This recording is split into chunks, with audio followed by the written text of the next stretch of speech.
reduce it?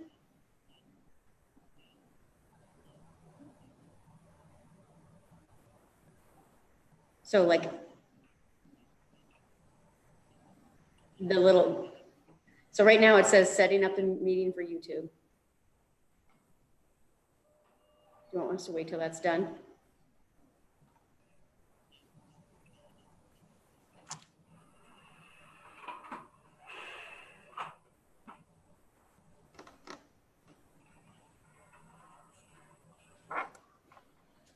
And we can do that at any time. It just says setting up your meeting for YouTube Live right now. Okay. Hit. No, nope, nope, nope. Exit out of it, she says. Close. Yep. Close all tabs. Current tab. Current tab.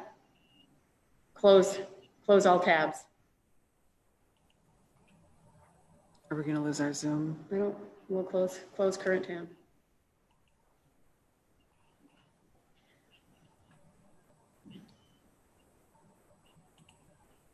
I'm already saying this is a separate browser completely, and if we leave it open, it'll compute, Okay, close all tabs. Yeah, close all tabs. Ah. Yep, I got it. Yep. So you need to ask who that is. It's Brian Von Osborne. Okay. Then, yeah, rename him then. Thanks, Marty.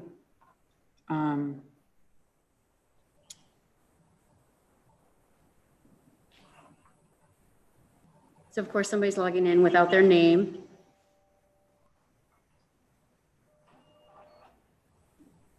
Somebody's here in the waiting room without a name, just as guest. So we just wait, right? Right. So Ginny's having trouble getting in, looks like.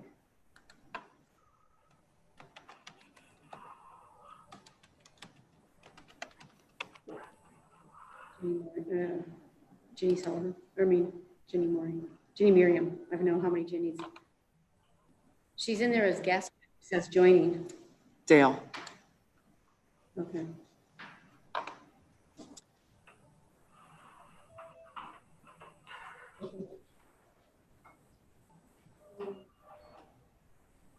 It's live up next. So I'm gonna let this person in and then ask who it is. No, if it's not somebody we know, we're not supposed to let them in. I mean, if they're supposed to be coming in with a.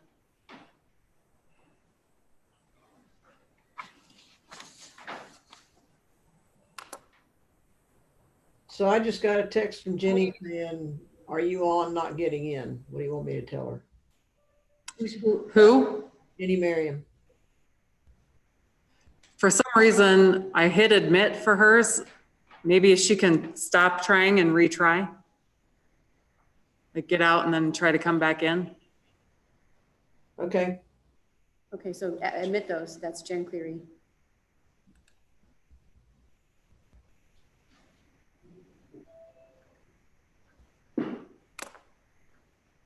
There she is.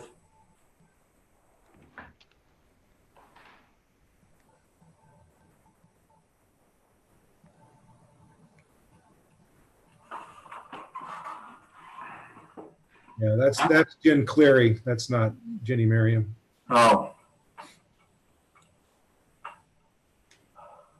I don't know who 2071964.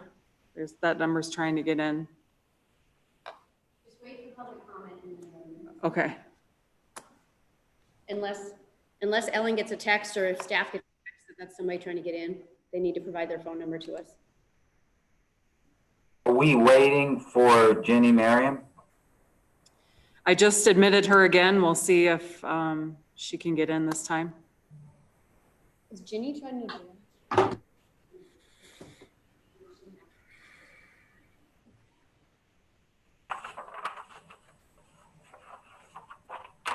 I think we can go ahead and start, and Jenny and I can communicate via text if she is having issues, and I can either run down the hall with my Leslie or sit like. Let's let her in when she gets here. All right, thanks, bye. Is that, Ellen, is that what we ready then? Well, it's only 3 minutes after, so it's up to you. I don't think we've had a single meeting start on time since COVID hit, so. We're not under the gun. Well, I don't want to exclude anybody, but I think Well, we're, the item Jenny is getting on for is the last item on the, well, next to last item on the agenda, so. We have time to, Marty, although Leslie doesn't need to be doing three things at once. no, I understand. So I'm waiting for Leslie and Joe to tell us when they're ready. you ready? We're ready, Carl. All right. So welcome to the Missoula Redevelopment Agency board meeting. We obviously are doing this remotely, which means that we're going to do public comment a little different, doing it through the phone line. We have some general public comment period at the beginning of our agenda, and then public comment on specific action items we will take when we come to those action items. Our meeting host will put up the numbers for public comment, and anybody who's listening, if you call, you'll be in a virtual waiting room until it's your turn to comment, and we'll take calls in the order in which they are received. And please, if you're calling, make sure to mute your TV or your computer, and that'll make it so we can hear you. So let's get started. We'll call the meeting to order. We'll note that all of the board members are present, so we don't need a roll call, and we will begin with approval of the minutes of May 21st, 2020 regular board meetings. Everybody had a chance to look at them? Are there any additions or corrections to the minutes? If not, is there a motion to approve the May 21 minutes? This is Ruth. I'll move to approve. Is there a second? Nancy, I'll second. Okay. All those in favor say aye. Aye. Any opposed? None. Can we put up the number for public comments? Because this is the time in our meeting where we'll take general public comments about matters within the board's jurisdiction. Yes, Give we us a will do that second. now. So Carl, while we're waiting for that, you might want to let people know that the item that the mayor had indicated would be on the agenda relative to showers and lockers for the police evidence building on Catlin is not on this agenda for consideration. We're waiting on additional information in case we have any people who want to comment on that. Okay, well, that's been done. Is there anything else I should be doing that you want to do?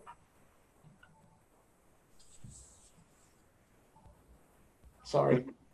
No, please. I didn't mean that to sound snarky. I meant it to sound thank you. Annette, you're showing up as Jill. I'll rename her. Or Annette, you can probably rename yourself.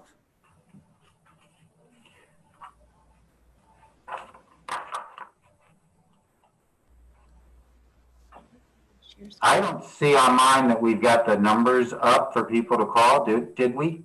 Not We're yet. just getting it here now. Whoa, there it is. We'll give a minute or two here for people to call in. You want to look and see up here how he. And you can try moving him around or whatever to, Maybe right there. and you can, oops. Stay tuned.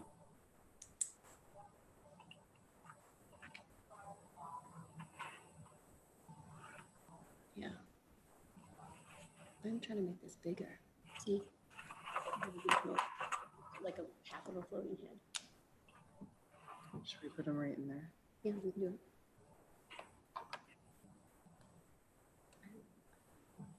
Do we show that anyone's calling? There were So- some people in the lobby. Let me go back and check.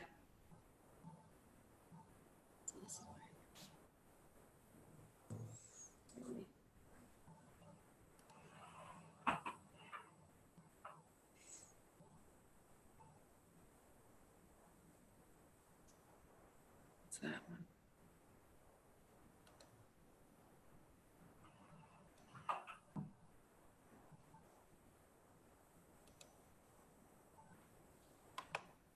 Okay, so let those people in. Okay. And ask them to, yeah. So I'm gonna let someone in.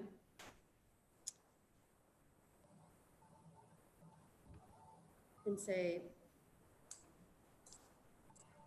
Okay, we have 406-546-5678. Could you please identify yourself? I show them as being muted. Okay, say it again. Hello, can you hear me? Yes, I can. Could you give us your name, please? Yes, my name is Matt Larson. I'm Ward 3, and I'd appreciate it if you don't read people's full personal phone numbers over the air. Thanks. Okay, we'll just use the last four numbers. Thank you. Duh. Anyway, my questions have to do with the Affordable Housing Trust Fund. I'm just wondering what the yearly budget will be. I noticed that's not in any of the documentation. I also have a question about what if there's a cap on this fund at all. It doesn't sound like there is. I'm wondering who are we thinking of to manage these funds, because 8% yearly is a pretty significant amount of money, considering there's no cap on this fund, as far as I can tell. I'm wondering what the effects on the private sector and the nonprofit organizations that already do work to create affordable housing in the community think of this, and I wonder how that's going to affect this market and what those private sector and NPOs do. I'm also wondering about the new funding. As far as I can tell, we're using TIF and the general fund, which is already insufficient, as we're being told by pretty much everybody. And so I'm wondering what this new funding is. And as far as I've read in the rest of this, the city council and the mayor and whomever is managing this fund basically get their say in the appointees from the community. So I'm just wondering why we should feel so confident in the city council and the mayor to do so when we're 2 years into the approval of this a place to call home housing plan, and we haven't really seen much affordable housing in my opinion been constructed. We've seen or being planned. We've seen a lot of like 48 condos at 4th and Ronald, for instance, that start at $400,000, which are to be, compensated by the people who are paying full price in order to put 20% affordable housing into that place. So I'm wondering, if we're to expect more of the same, or, what we should be expecting as a community from these people that are appointed by the city council president, the mayor, and the head of this Affordable Housing Trust Fund. And that's kind of all the talking points and questions I'd like to hear addressed. I can't log on to my computer right now, so I'd appreciate it if you don't disconnect me or hang up on me after this, so I can listen in. Feel free to mute me. Okay, I don't know that we can do that. We'll sure give it a try. And let me say that we'll take those questions into consideration when we come to that action item. And let me again repeat that at this point in the public comment, this is on matters that aren't on our action item agenda. I appreciate your comments, and we'll take them into consideration when we come to that action item. Is there anybody else? Leslie waiting?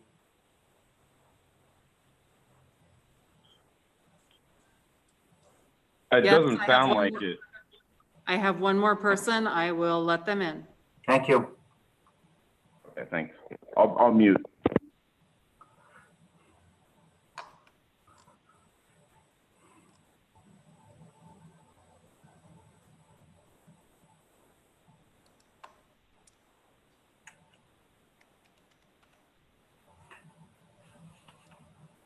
Okay, I have someone in the lobby with a last four digits of their phone number, 7692.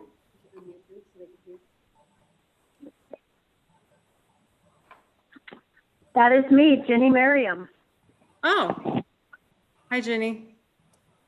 Sorry, I had to do phone because it didn't work. Okay. I assume you're calling in for the meeting and not for public comment, Jimmy? Absolutely. Okay. Is there I anybody? have no public comment.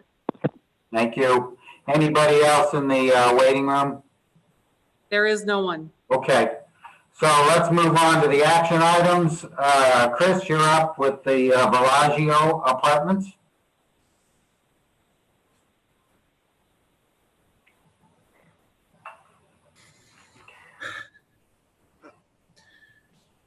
As you noticed with a 10-page memo that didn't cover everything actually, or get into depth on very much, that I had to do a summary sheet, which ended up being 2 pages just to be able to touch the high points.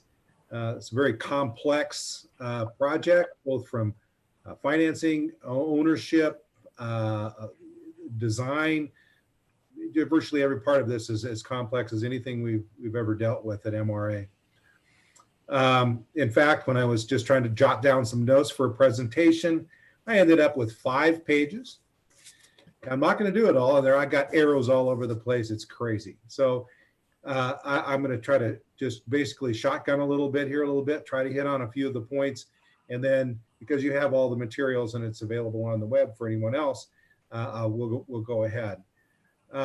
So I'm going to try to share here.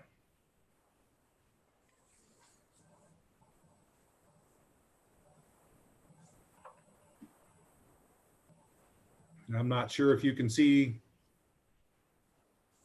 I can't see that. Can you? Yes. Okay. So, all right. In any case, just as a kind of a bird's eye view here to locate the projects in the center there, marked Bellagio. Around that, this is all within the North Reserve Scott Street Urban Renewal District, which boundary line is Scott Street right there. Note that the fully developed neighborhood is the North Side neighborhood. And the Scott Street Village development doesn't show up on this picture, but it's located right here. Those are single family and townhouse homes. This land that's kind of a bunch of stuff out there is city-owned land, city cemetery. So block 22 is the piece of property right there.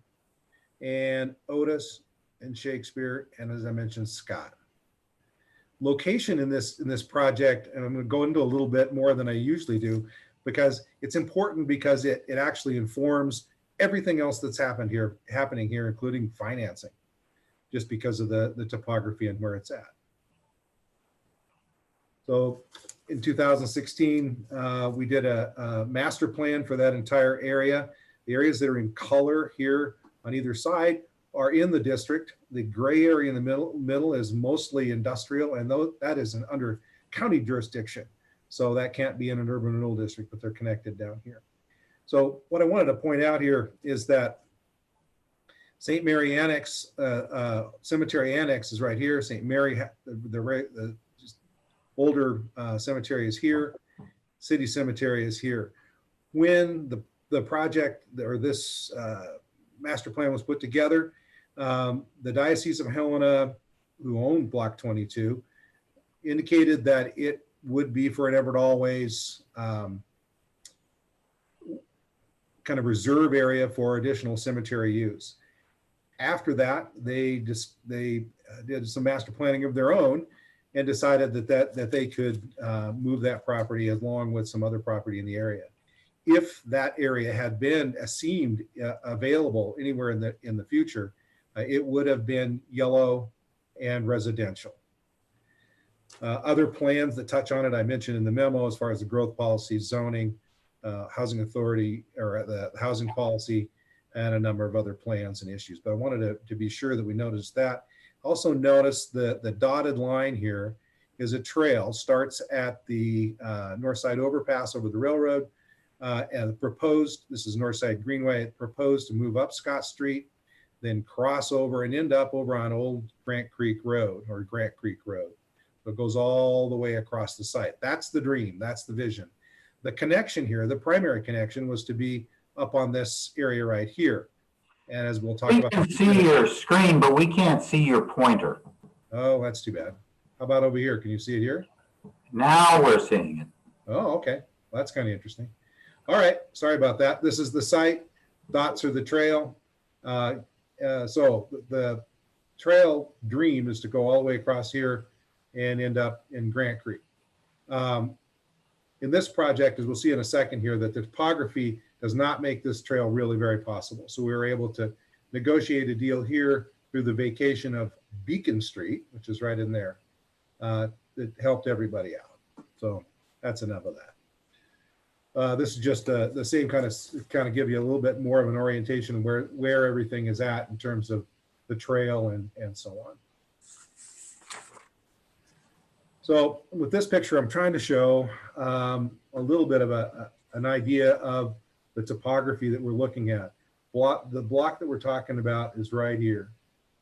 This over here is AT&T's pop-up site, CenturyLink, the vacant property in the cemetery here.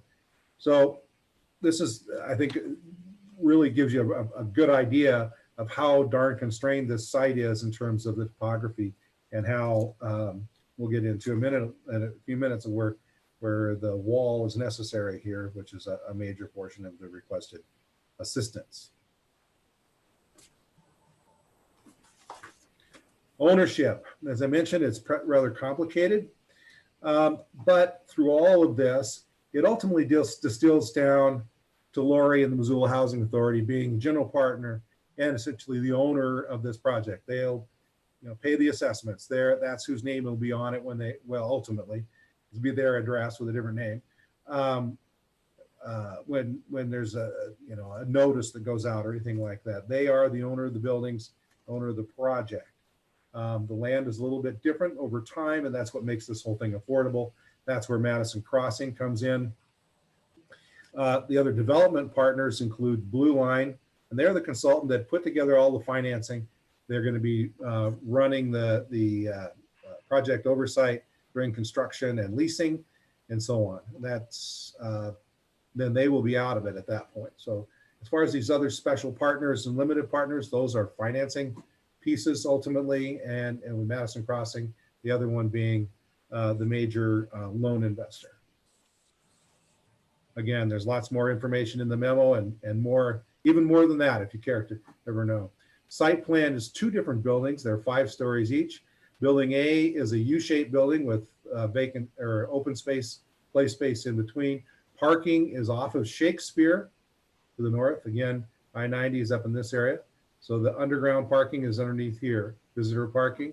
Building B is linear along Otis Street. Again, the ability to do some open areas and so on. Hillside stays open. The wall that we'll be talking about is over here that enables that whole building to be able to happen in the scale that is both needed by the community and desired by the developer.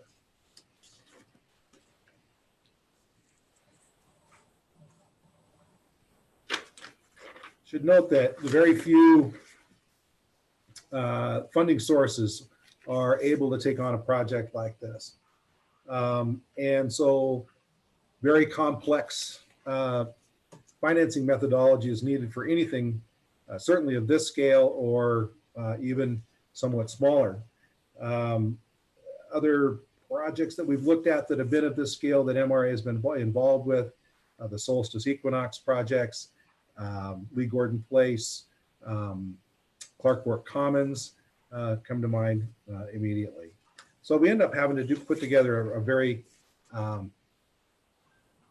complicated and complex financing mechanism, which leads to different ownership. The project itself is construction of 200 2, 3, and 4 bedroom units in the 2 5-story buildings with primarily underground parking, which is, again, enables the playgrounds and the open areas to be able to be used. And if you remember that one of the aerial photos, the ones a little bit closer, This is a very big site. So although this rendering might not show it as much, there's a lot of open space out here. Then it's primarily because of the parking being underground, or it just simply would not be able to have that.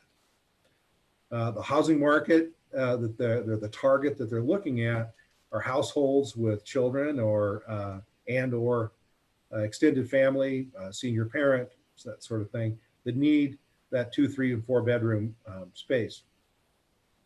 They are aimed at those that are qualified, for the most part, between 40 and 60% of the average median index for this area.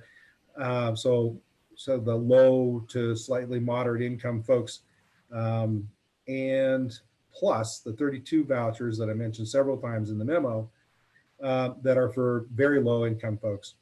The total, if every bedroom was filled with a person in the development, could house 769 people.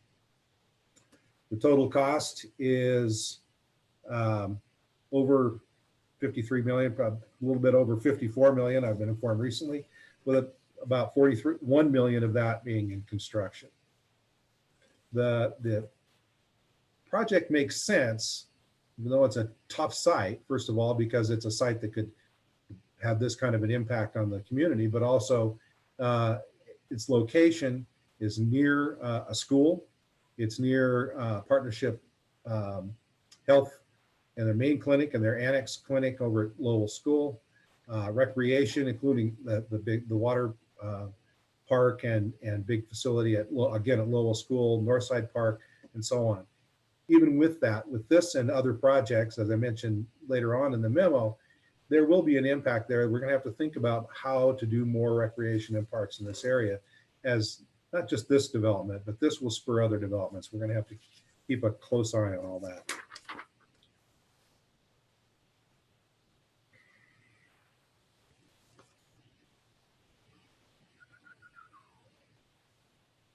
I want to go back just a second to the site plan here. I want to mention that trail that we were talking about that was in the master plan. The only place it would work and not go through a cemetery at that point would be to roll up here. And you can see from the topographic lines, this is very steep. It's almost a cliff when you get to this side. But to run the trail up and make a crossing over here. The crossing now will be a 10-foot multi-use path that includes some right-of-way and some of the private property that will go along Otis Street and Shakespeare Street to again be able to hook in back up this way and make that grand vision start to happen, crossing the Roseburg property, MRL properties, and then over to Howard Razor Drive and Grant Creek Drive. But I did want to mention that the trail system here and the additional parking and so on all fall into place and actually help things happen.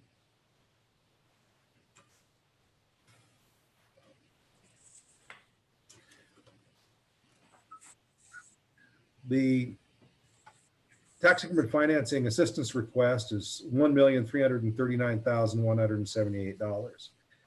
Of that amount, $579,108 is traditional expenses that MRA is involved in new construction projects quite a bit, has been for a long time.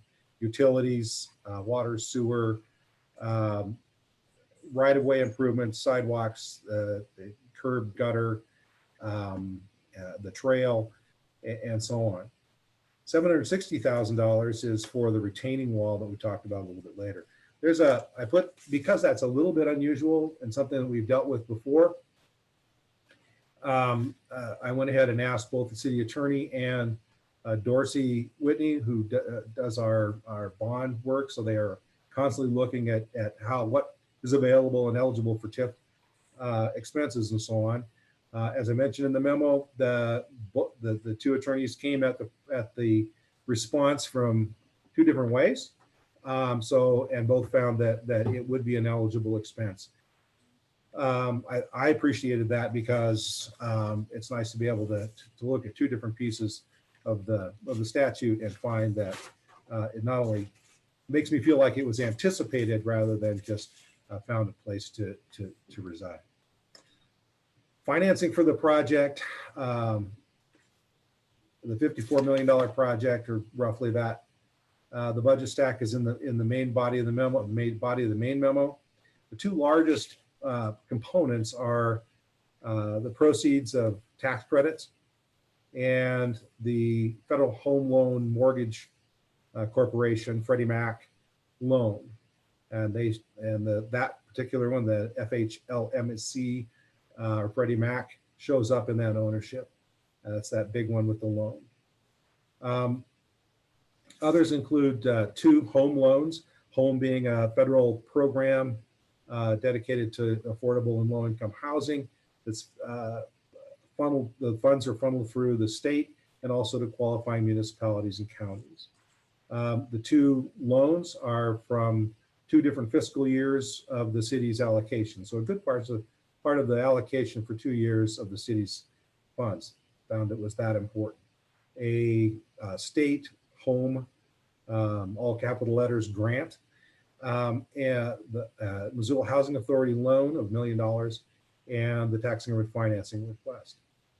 I kind of brushed over the source of where the Housing Authority loan came from, as being part of the proceeds of sales of public housing a few years ago. Other projects that have been funded by that account include Silvertip out on West Broadway and their participation in that. Construction of a couple of units, additions to another place that they have, rehab of a couple of units, and the remainder over and above this $1 million will be dedicated toward the Cornerstone Homeless Housing Project, which is being developed right now. Other parts of the financing stack include the deferred fees, which the deference period is 12 years. So that those start getting reimbursed or paid in about year 13.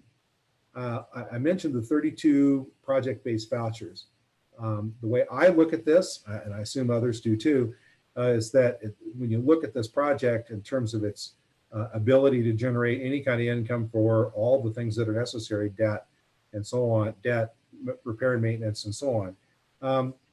The 32 vouchers do two things. One, of course, for the community, they are dedicated to very low income families of that size that simply can't find that kind of apartment or house right now. And it also provides a good solid piece of the kind of guaranteed cash flow, if you will, for the next years. In my discussion portion of the memo, I'm going to skip forward and, like I say, skip some stuff, even though this is going on long. Got a highly complex model of financing that includes kind of a role here for a private partner that's different than we've done before, and different certainly in the Missoula area and perhaps lots of the state. The complexity and the way that the kind of profit motive that there is that's built into this on the back end is really necessary. And what happens here is we create 200 units of family housing, which is at one of the most critical, has been identified as one of the most critical needs of our population right now in terms of housing. And in fact, a recent study says that right now, there are 2,000 families that would qualify for to be in this. So it's a big project, and we're making a big dent, but it's simply a dent, and we're not going any further than that. The income level that are targeted are the folks that are really being termed in the media and elsewhere recently as essential workers. So we're talking about somebody who works at a grocery store for $15 or $18 an hour, has a couple of kids and maybe a parent at home. They simply cannot find safe and appropriate housing that they can pay for right now in Missoula. The design fits into the tall hillside and uses a series of decks. Every apartment has a deck, angles, materials, and a variety of other methods very creatively to mitigate the feel of a 5-story building. The starkness of the renderings kind of make it you don't see that. They feel a little bit imposing, but I think they've tried to mitigate it as much as possible. And finally, the TIF money and the tax increment financing funds are essential to make this project happen. I've gone through as much as I possibly could in terms of financing and so on. And, you can see that there is a definite gap here. If all these different entities would stick together, you shrink the project, entities start falling aside, including the housing authority. They are interested in a major impact right now, not smaller ones. Like I've mentioned other projects that we've looked at. They've had complex financing system and also required tax increment financing to push it over that last hump to become a reality. That includes those that I talked about, but also I think I'd include the YWCA Family First project in that, not because it's long-term financing, but it's certainly a location that some of these folks that qualify for this and their families might end up if we don't do something significant in the near future. Staff recommendation is to pledge up to $1,339,178 of tax increment funds for the items that have just been described. And I mentioned a couple of different ways that we would finance that internally, including hopefully the use of the remainder of a bond that was sold for the Scott Street Village phases 2 and 3 project. That was the funds are dedicated to upgrading the transportation system in the neighborhood, and this certainly fits that bill. So we'd be able to use that before it kind of has to be used for other things in terms of it would be sent back for debt payment actually. But it's under a time constraint. And then also the conditions that I put in the memo, including submittal of a final landscaping plan acceptable to staff. Lori Davidson's here from the Housing Authority, and she can speak. And the Nate Richmond from Blue Line, who's put together financing, is very familiar with the construction and so on. It's also available, and Jen Clary, the architect. That's all I got. Thank you. Lori, do you have anything you want to add? You're muted. Sorry. There we go. All right. I think Chris did a really nice summary there. I can't think of anything to add unless everyone else has questions or anyone else has questions that I can address specifically. Okay. Nate, did you have anything you wanted to add that's part of the applicant's presentation? Yeah, I also think Chris did a great job of summarizing the project. The only thing I would add, and potentially to head off a question that a lot of you might have, is why choose this site given the topography of the site? And that, that's a question we've fielded often. And the easy answer to that is lack of available land in Missoula. If someone had a 5-acre, perfectly flat rectangular site to offer us, we would certainly jump all over that. But then you also have to take into consideration that site would have to be located in a qualified census tract, which drives some of our financing. And that site would have to be appropriately zoned, and it would have to have amenable landowners who were willing to donate the site and own a portion of an affordable housing project for the next 46 years. So all those things had to come together, and they happened to come together at this particular piece of property. And it is an opportunity that's very unique in this part of the country to be able to put together a 200-unit affordable housing project utilizing tax-exempt bond financing. So that's why we're on the site we're on. It is a good location. It's proximal to a lot of services. The only struggle we've had with the site from the beginning is the topography. Okay. Chris, anything else on the presentation, or should we go to questions? I think you can go to questions unless Jen Clary, the architect, wants to add anything. or she can answer questions also. Okay, I don't have anything to add. I think that Lori and Nate have done a great job. But I'm here if you need anything. and your sound quality is terrible, so.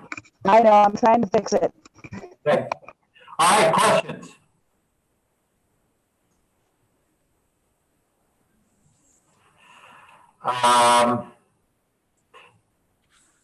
So my question, or Ruth, you want to go?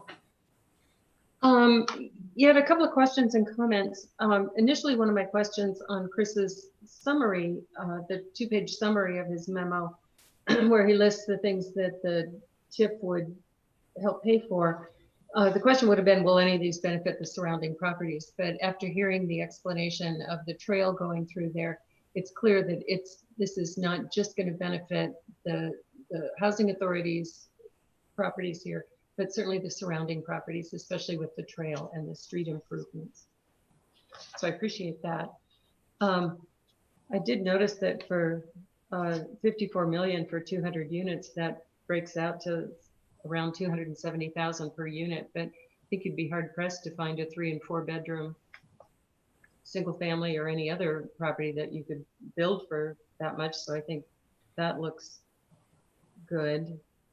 I'm not sure I understand the ownership of the land with Madison Crossing, Missoula LLC, and the Housing Authority.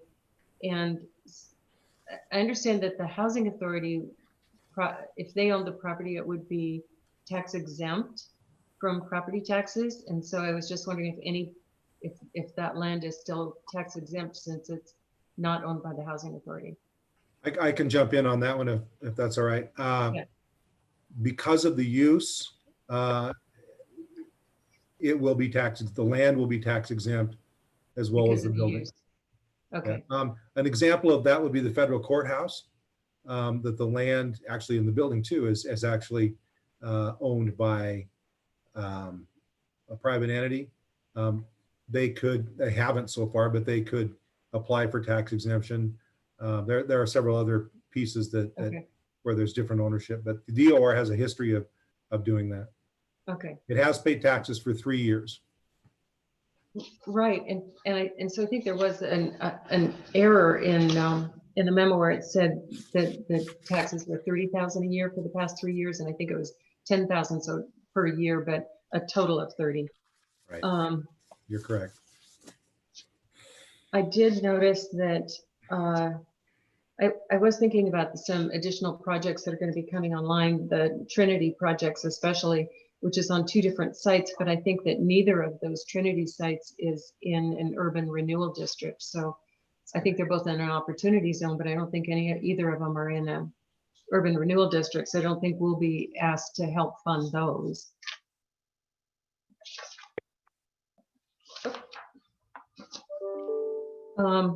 And then I had a question about the neighborhood impact with that many families there.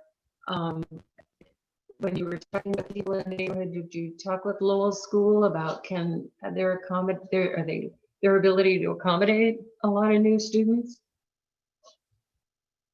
Anybody? Lori? I'm going to throw that over to Nate.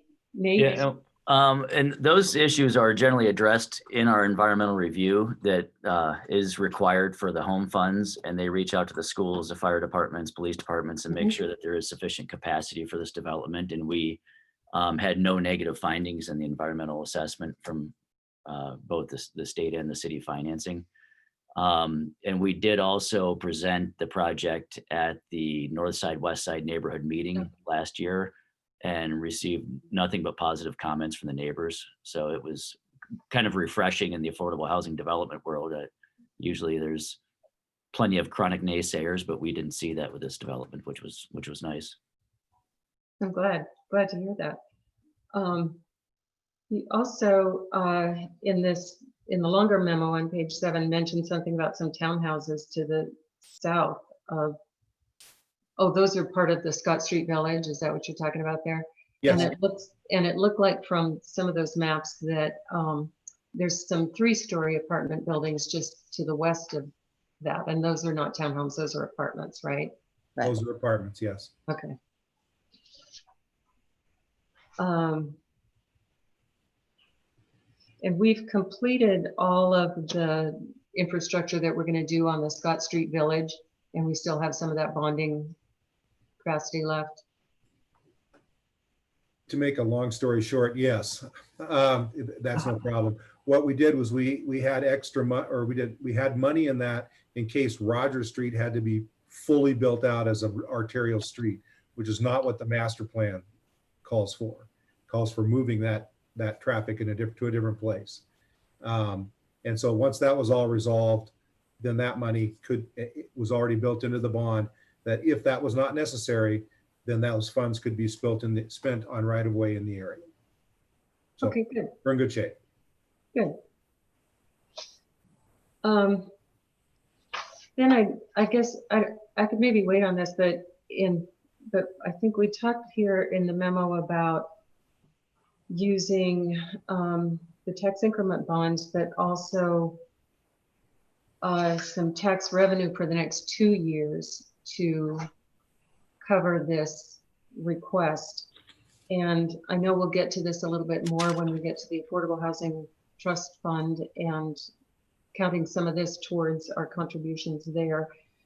But I guess I'm wondering if, and since I didn't have a chance to look at those financials that we just got this morning, I didn't look at those very deeply, but just wanted to mention that I am concerned about the tax revenue that we will have available for either other projects or this, partly because, like some other people that I've read in the Missoula Current this morning, that there is some concern about collection of property tax revenue. While the assessments on property maybe haven't gone down, there's some concern about being able to collect all of those in a timely manner. So thoughts on that, Chris or Ellen, or Jill on availability of those funds? You can make me feel better about that. This is Ellen. Jill put together a pretty interesting analysis. Ellen, I'm sorry, you're really soft. I can't hear you. Is this better? No. Well, I'm not sure what to do. Okay, I'll listen closely. All right, I'll yell into my Surface. So Jill put together a pretty interesting analysis on the front end of COVID because of concerns about whether or not collections would be adequate under the circumstances to at least cover debt service and what we might have left as a residual. And if you look at FY19 collections in this particular district, once we have satisfied debt service, we have in excess of 1.2 million left over. And that's debt service and coverage, I believe. So, we feel like we'd like to keep our options open on this. Chris and I've talked about it a fair amount. We do have the residual from the Scott Street Village bond issue. We likely or hopefully have a bond issue coming up if we move forward with purchase of the Scott Street property to the south of this, the 19 acres that was part of White Pine Sash. We could roll this into a bond issue for that if the timing works out. But if we can do this with cash, I think that would be our preference, and we still should have adequate funding for to satisfy the trust fund, which we'll talk about on the next agenda item. But this basically takes care of our trust fund obligation for FY21. Should you decide to approve that request. Okay. Does that help? Yes, thank you. So Lori, can you spend that 150,000 of those residual bond funds by the end of December? Yes. Great answer. Anybody surprised at that? Just one thing, I will mention that Jill did recommend I put that analysis in talking about what the residual was, everything in the memorandum, and I didn't. So that one's on me. Thank you. That actually just brings up one other question, because typically we would only reimburse at the end of a project. And so are we going to have a mechanism here to reimburse along the way so that we can do that? We use the bond funds. Yeah. I would suggest, or not, the way we anticipate is to be able to spend down at least the 150 by December. The rest might be spent at another time. You know, we kind of looked at the reasoning for that is that those are those are going into a public right of way and street. Yeah. And you know, those will be there no matter what. So and we kind of justified it a little bit. We do, our traditional method is not to do interim payments. We've scheduled those in on a few projects that are long-term, take a long time to construct. I think we can do that well here, and the stuff that we do spend will be that from those residual bond funds. Okay. I think one thing that makes this a little bit different from other projects is that the improvements, the right-of-way improvements that would be paid for with these bond funds from the previous bond issue are a part of a master plan that we've done and adopted for that area. So it's carrying out the master plan whether Villaggio ever happens or not. And so I think that makes this a little bit different than a lot of other projects that we fund. I'm with you. I mean that work has to go on first. That work has to be done first. And if so, does that do anything to the construction timing of the rest of the project? Well, when I ask a similar question and Nate can jump in there too, just the preparation and the curbing and so on the south side of the street, just starting to rebuild can be done by December. Anticipate that along with the wall. You know, final finishes in terms of concrete and asphalt will come at the tail end. But in terms of getting all that prepped and some of it actually poured and run, I understand that will be done on the front end. And then you're not going to run machinery over fresh pavement. So they'll do that probably in the spring of 2022. That'd be my guess. Okay. Ruth, more, or are you done? No, thank you very much. Okay. Anybody else? Nancy? Chris, thanks for the comprehensive presentation and the summary, and Ruth for your questions too. I'm looking at the financing request and looking at what were called our traditional expenses. Will the money spent on these expenses, Chris, also prepare anything in any other developments in that area that may need this type of service, so that we're making also some investment in future development? Well, certainly the trail is a community benefit, and the way that's put in. The street also will be upgraded. That is going to be the primary use of this district, or this development. Obviously, we'll use it a lot. That's going to be a pass-through part. As soon as that trail that I showed you that goes all the way around to the other side of the district, the master plan act calls for the trail, also calls for a road. So you know, making that connection, Shakespeare is going to be ultimately primarily going to be truck traffic to the landfill for the foreseeable future. We'll have a large component of truck traffic. So the improvements we do on these side streets, they can also come from the master plan. And that's one reason I included that little diagram of the Otis Street that was called out in the master plan and how to do that. They plan on that to be a neighborhood street that carries traffic, you know, from a variety of developments. I will say also that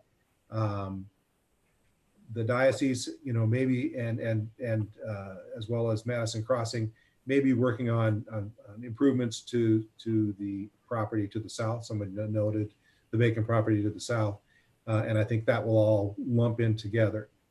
So upgraded water and sewer, upgrade of streets, all benefits the neighborhood and that whole general neighborhood in yeah. Okay, some of what we're talking about, and also that was answered about the environmental review of no negative findings. What exactly does no negative findings mean?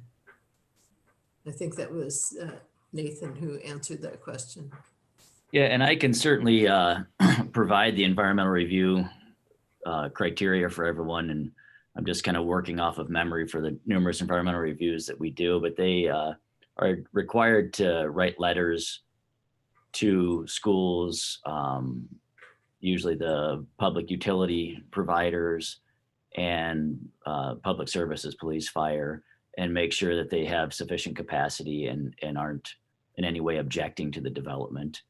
And then they also look at any environmental conditions on the site. If are there any recognized environmental conditions? Has there been, is there a pollution plume beneath the soil?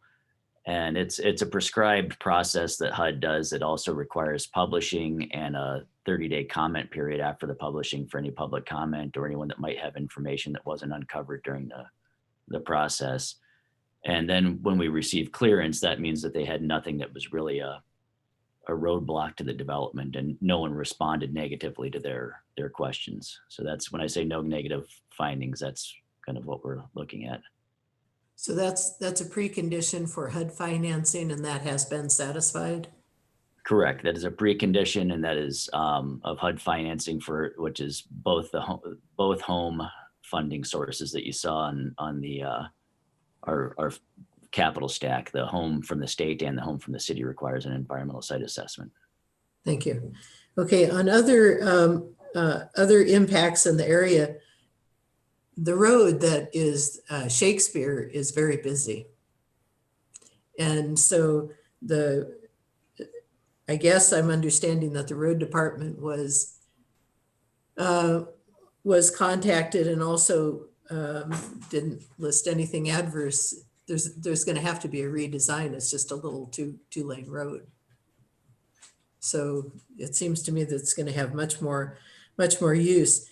What about the zoning in the rest of the area? Chris, you're talking about other developments, including services for this area. And are there commercial zones close to this area, or when you're talking about access, are you talking about to other services, are you talking about access that is actually blocks away from here? Majority of the zoning in this area is the M1-2 in Title 20. In Title 19, the one before, was called D zoning. It is probably the most flexible zoning that the city has ever had or has. It is an industrial zone, number one. That's the manufacturing M.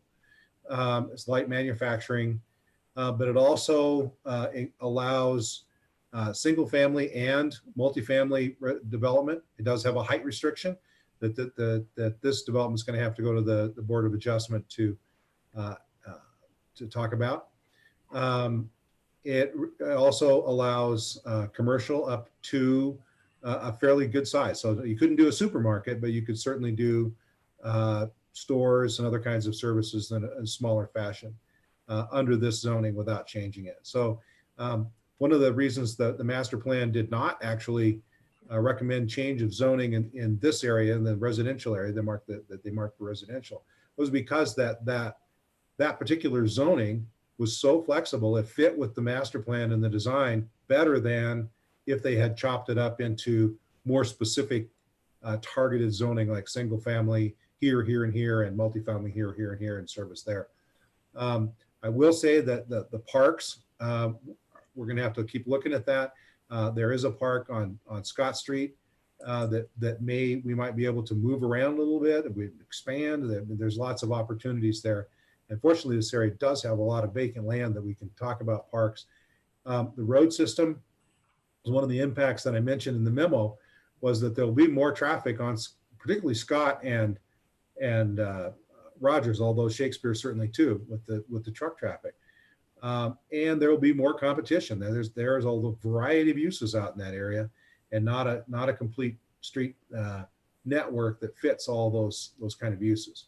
The master plan came up with a couple of ideas to that they recommended to be able to fix that, particularly in the truck, a truck kind of bypass off of Scott onto a new street that will end up on Shakespeare. So you're right. Shakespeare is going to be probably not going to get any better as long as that landfill is there.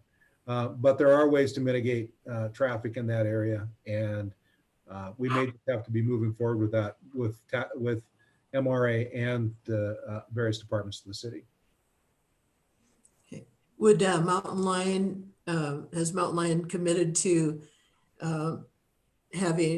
providing access to such a large development? Laura, you want to grab that one? There is a route there already. Oh, Nearby. It's down on Rogers. Laura, you're muted. Keep forgetting. Yes, there is an existing route that's very close to the property. thank you.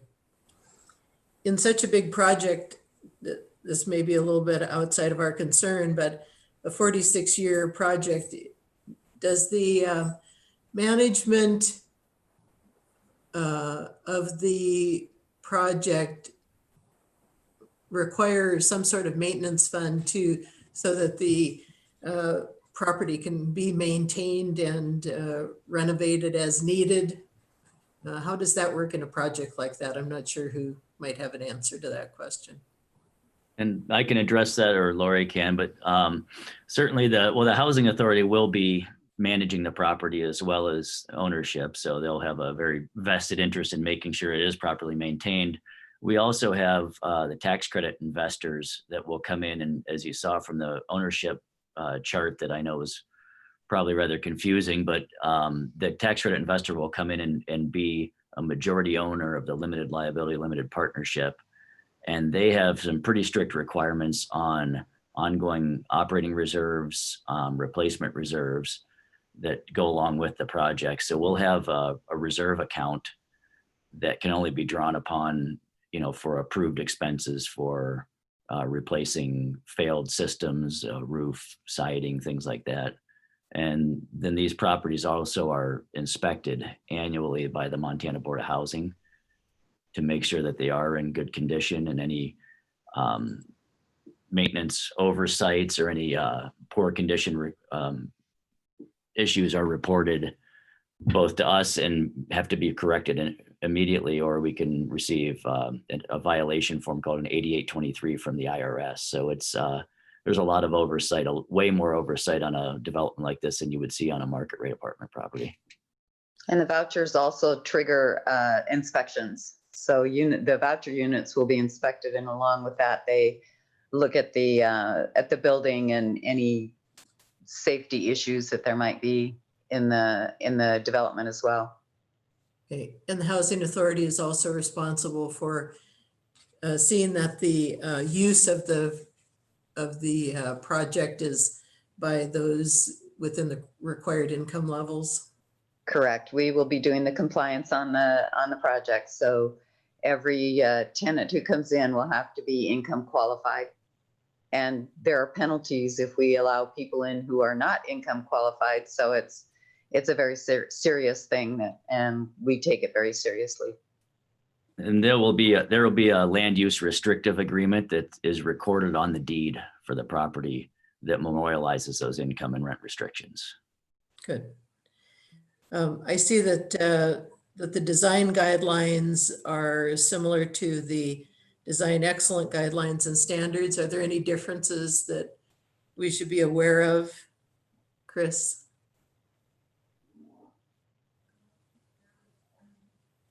You're muted, Chris.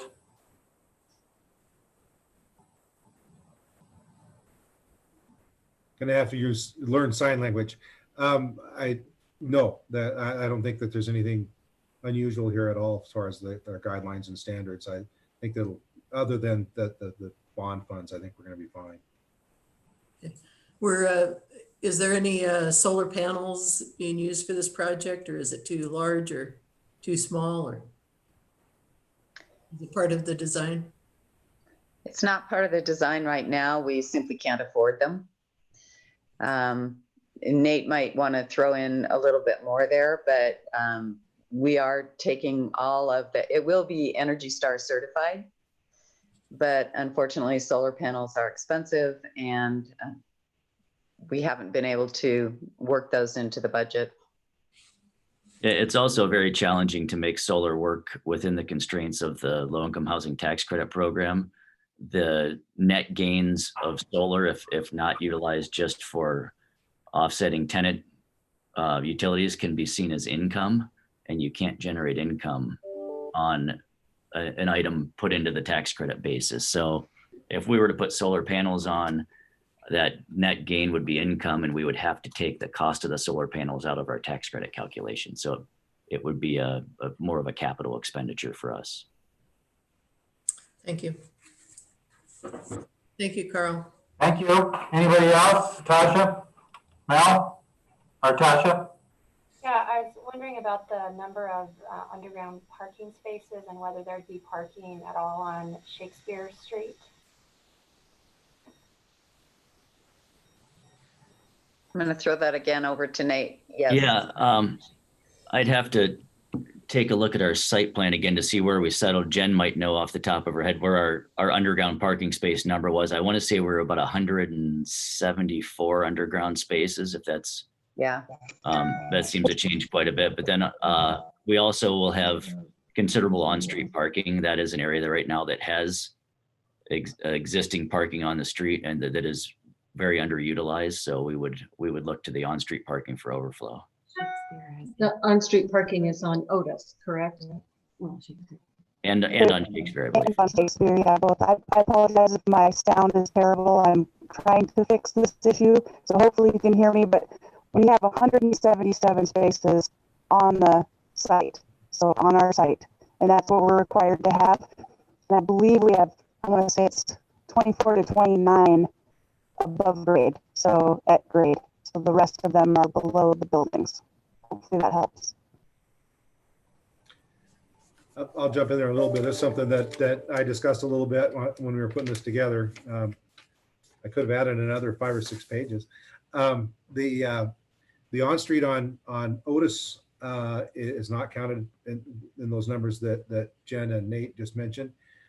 There are quite a few there on Otis. They're angled, so they're able to get quite a few. That's visitor parking, public parking.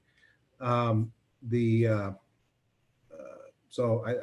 Otis Street on Shakespeare, I show the possibility of parallel parking on the east side. It looks like that there's parallel spots there. I don't know when the building plan is actually submitted for that. The city engineer will take a look at that. They are parking everything on that they're necessary on site, so that's not a requirement of the project. So I'm not sure what the city engineer will say. That's a good point. I mean, given the increased traffic and truck traffic in particular on Shakespeare Street, it seems that would not be a great place to I agree. be. The visual between the trucks and the folks going in and out of the site. You're right. You're absolutely right. Can you talk about the property to the, I guess, west of St. Mary's Cemetery Annex? What is the development potential on that vacant lot? I'm not sure that they've got as far as the planning, planning that out. There'll be obviously some restrictions. It's not just the west of that; it's also the south of it. So there's a piece that's kind of along Rogers. So there's been a lot of ideas that have been tossed out. Like part of that might be park area. Some of it might be other kinds of housing. I don't know that they would try to do another big project like this, certainly, but there certainly is indicated both in the master plan and in any kind of discussions I've had with the folks that are looking like they're going to buy it or have bought it, or have it under contract rather. that, they're going to move ahead, but the one big project, this is not their only project, but this one in this area is the one. They'll get done with this one, decide where they're going to go. They've been in discussions with the city and an MRA and the Department of Housing and Community Development and a number of other entities for several years, trying to figure out how to make this project work and what it would need to happen here. And along the way, this is what they ended up with. So and have been very attentive to the master plan and maximizing community benefit. So I think that what we'll see there will fit with the neighborhood and the community, but there's no plan right now. And then the memos mention a contingency fund, a construction contingency fund. There's a contingency within the budget that you see there, yes. And what is that? Do you know details? It's a 5% contingency of our total construction costs, and that's pretty standard in the tax credit budgeting and is required by our investors. Thank you. And it's also regulated by state law, which doesn't allow us to hold more than, to charge more than 5% of retainage. Okay. Mel, anything? No, I was just going to say, as I was looking through the project, every question I had was answered in the very thorough materials. So thank you so much for providing so much information on the project. I agree, Chris. A nice job. Is all of the financing in place, or is this one of these deals where the other financing is contingent upon us, or other financing is contingent upon other financing? We have all of the financing committed. It kind of comes in different under different timings during the development process, but we have received our biggest component is the tax exempt bond issuance. We've received that resolution from the Montana Board of Housing. With that comes an automatic issuance of the low-income housing tax credits. So those are our two largest financing sources. We've received our commitment of home funds from both the city and the state. And, this is, I think, the last real major financing component. I mean, there might be some smaller pieces we try to secure down the line to make the project stronger financially, but this is the last big chunk that we're looking for. And the other question I had was, there's a sort of a vague reference to starting actual construction in autumn of this year. Can you tell me, assume we approve it today, then what are the other steps you need to do before you start breaking ground? Sure. There's a lot of moving parts with a development like this because of all the financing sources. So where we are right now is securing the debt and equity pieces, and that's getting our construction debt. We've got a couple of offers on that. It's signing up the best offer and then making sure the tax credit sale is solid and is going to go through, and we have to work through the investor's due diligence component. That can take anywhere from 3 months to 8 months, depending on the investor and their level of scrutiny. It's oftentimes we're selling these tax credits to very large financial institutions, and sometimes they take a fine tooth comb through everything. So it could take us a while to get to that point. So that's our best guess at this point. But if we start running into title issues or things that are unforeseen right now, that could push out a little bit. But that's certainly our intent is to hit those timelines and start construction this fall. And then where are you with all the permits?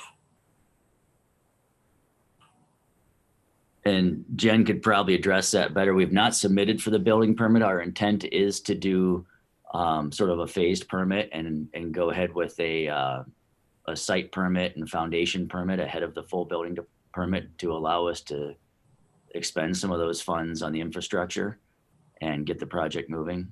But we have not submitted for the full building permit. We're still in the design phase. I think we're about 75 or 80% done with our design. Yes, he's totally right on about that. We're trying to get that foundation first, and that will be submitted, I I think in a week or two, and then we'll follow up with the building permit in more like late July. I believe it's like maybe the third week of July. And then we have already started the process with DEQ. So we've had our civil infrastructure submitted, and the city has been great to work with to kind of spearhead that to get us all of that information quicker. So we're doing really good on all of those submittals and getting what we need to get to the contractors to price and get this project going. Okay, I think I got that, but, all right. Anything else from board members? Questions or anything? One more.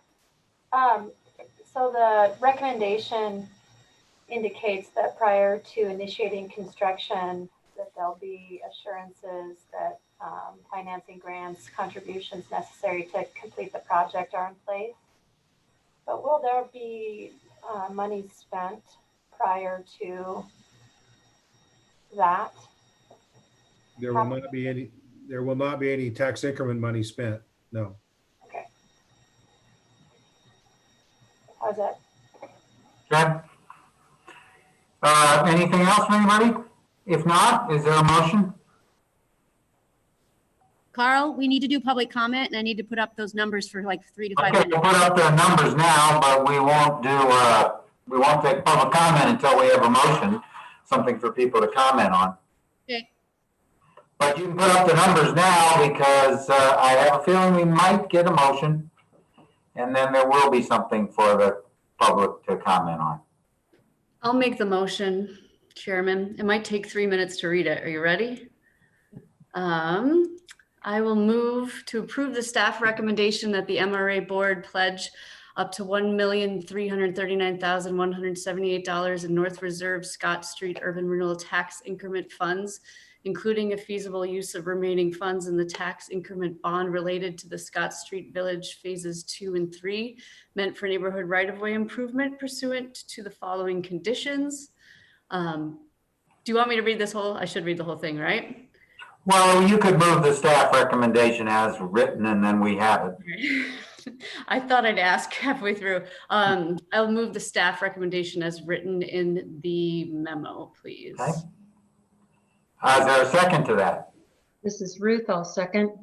Okay.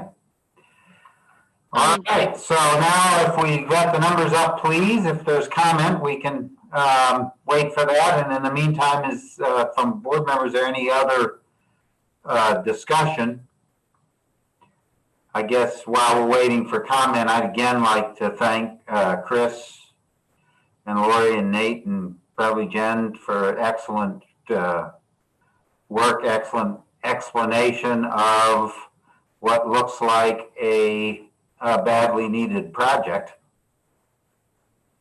And if it passes, I'll go ahead and wish you the best of luck in getting the all the things that have to be in order to get it in order so that we move on. Are there any improvements planned to the hillside, landscaping improvements?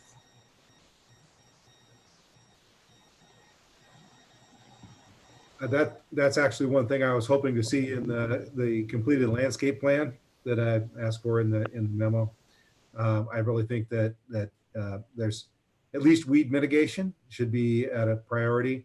Also, perhaps reclaiming the motorcycle and off-road bicycle tracks. I know that's going to be. I have understood from the neighborhood that the major concern over there is that the sledding hill is going to go away. So, you know, maybe there's ways to figure out how to maintain some of that too. I don't know.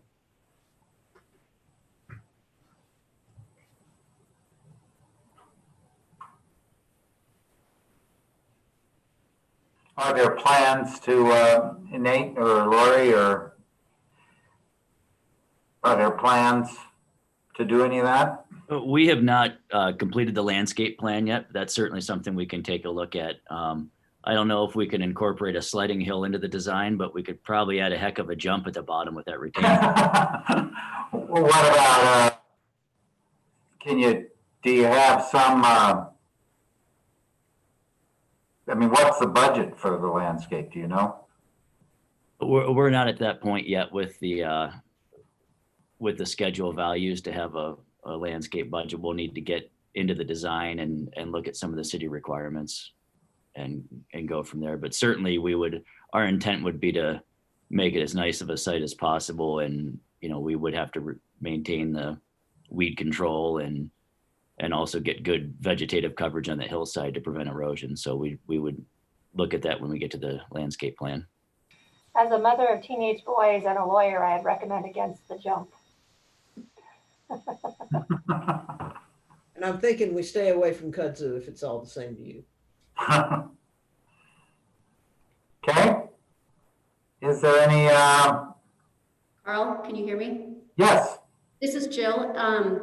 My virtual meeting guide says I should read a couple of these phone numbers for those of folks at home that may not have or may have visual impairments or such. Okay. So one of our call-in numbers for this virtual meeting for public comment on this item, the Bellagio project, is 1-267-831-0333. That's 267-831-0333.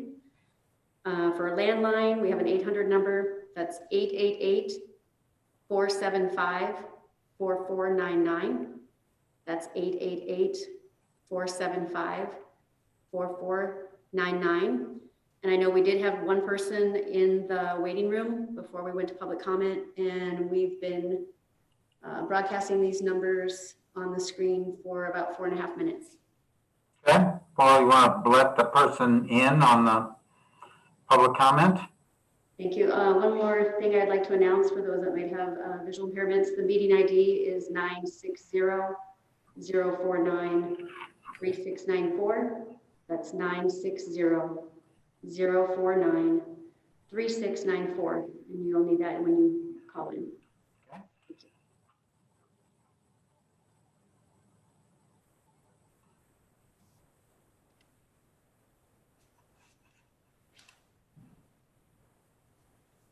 So I have 2 folks in the waiting room. Carl, are you okay if we start with public comment? Please, please, please, please.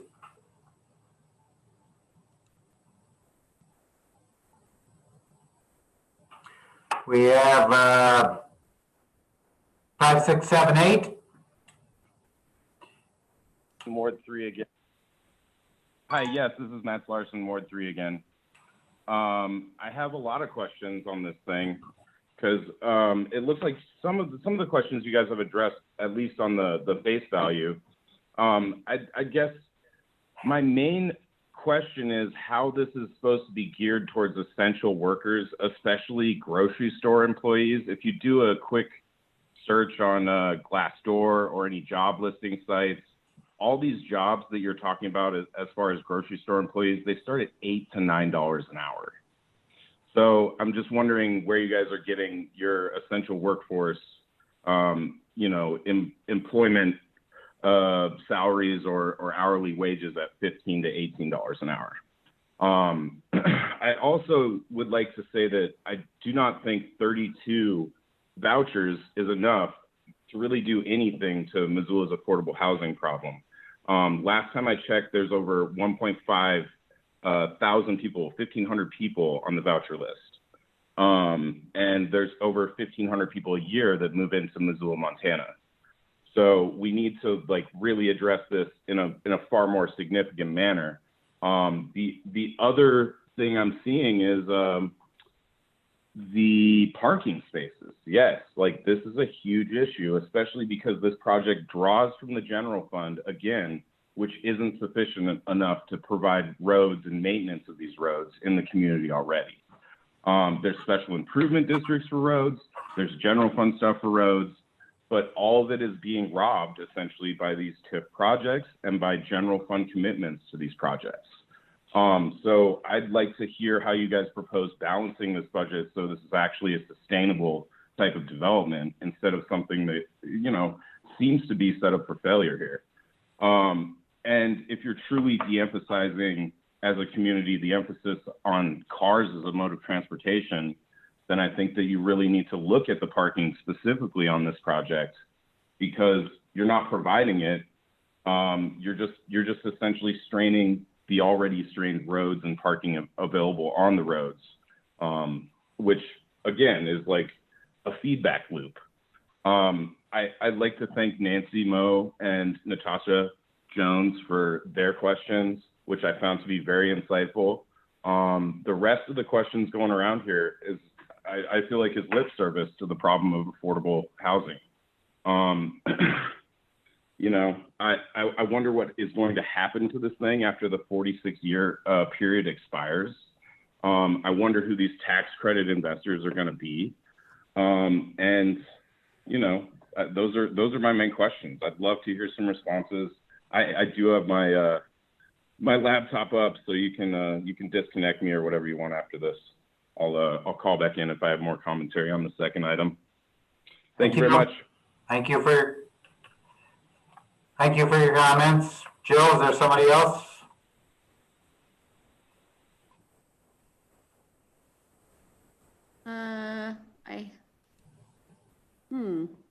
I had somebody in the waiting room and I don't see them anymore. There were 2 callers.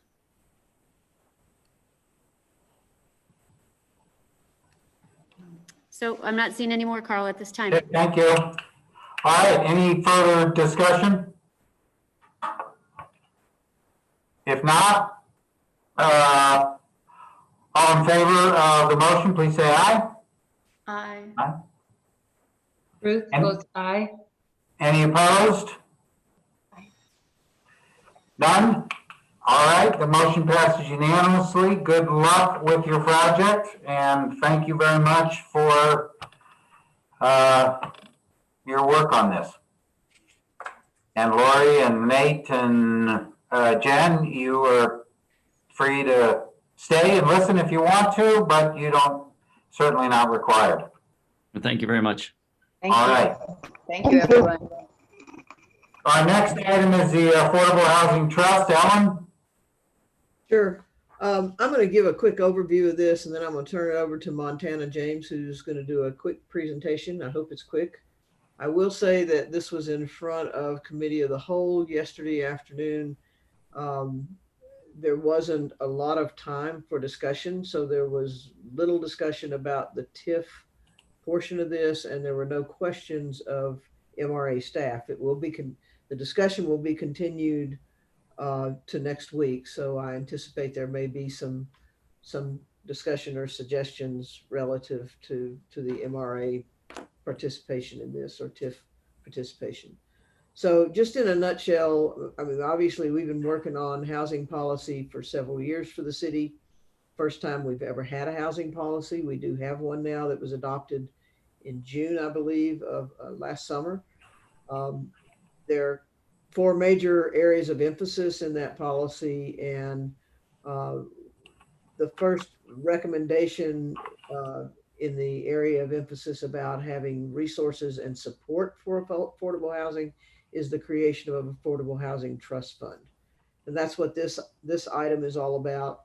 MRA staff has been very involved in the development of the housing policy, and I think members of the board have as well, off and on. And I think Ruth was especially involved in some of the discussions in the committees. There's always been an assumption that there would be a TIF component in any kind of a trust fund that was created to support affordable housing. And here we are, we've got it. The request is for an allocation of basically $1 million annually for that fund. What we've arrived at as the most sensible and effective way to go about doing that is that MRA will budget $1 million a year as a contingency line item, much the same way we do for a public works contingency line item or land acquisition contingency line item. If we have a specific project we know is on the horizon in a district, then we might limit that to that district, or we would. If we don't, then we would probably allocate it in the 3 districts that have both capacity and available opportunity, which would be districts 2, 3, and North Reserve Scott Street. But these monies can move around as need arises if we don't have a bird in the hand, if you will. One of the challenges with using TIF funds for something like this is that we do have 6 discrete urban renewal districts, and the funds that come from those districts have to be, as you know, expended in those districts. So to take $1 million and put it into a trust fund that's administered by another entity like Housing and Community Development doesn't make a lot of sense because of just the constraints that are on those funds. MRA has funded affordable housing projects from its inception. Chris and I've talked about this because he's been here just a wee bit longer than I have. And we don't think there's a single affordable housing request for support that's come to the MRA in its existence where it was located in an urban renewal district, there was capacity in the district to support it, and the uses that were being requested were uses that were permitted under state law. So we have been a huge supporter of affordable housing projects forever and will continue to be so, I hope. We think the best way to do this is to treat it as a budget item. And with that, I want to turn this over to Montana, and then we'll come back to me to kind of wrap it up and open up for questions. And we'll try to be, as the mayor says, mercifully quick.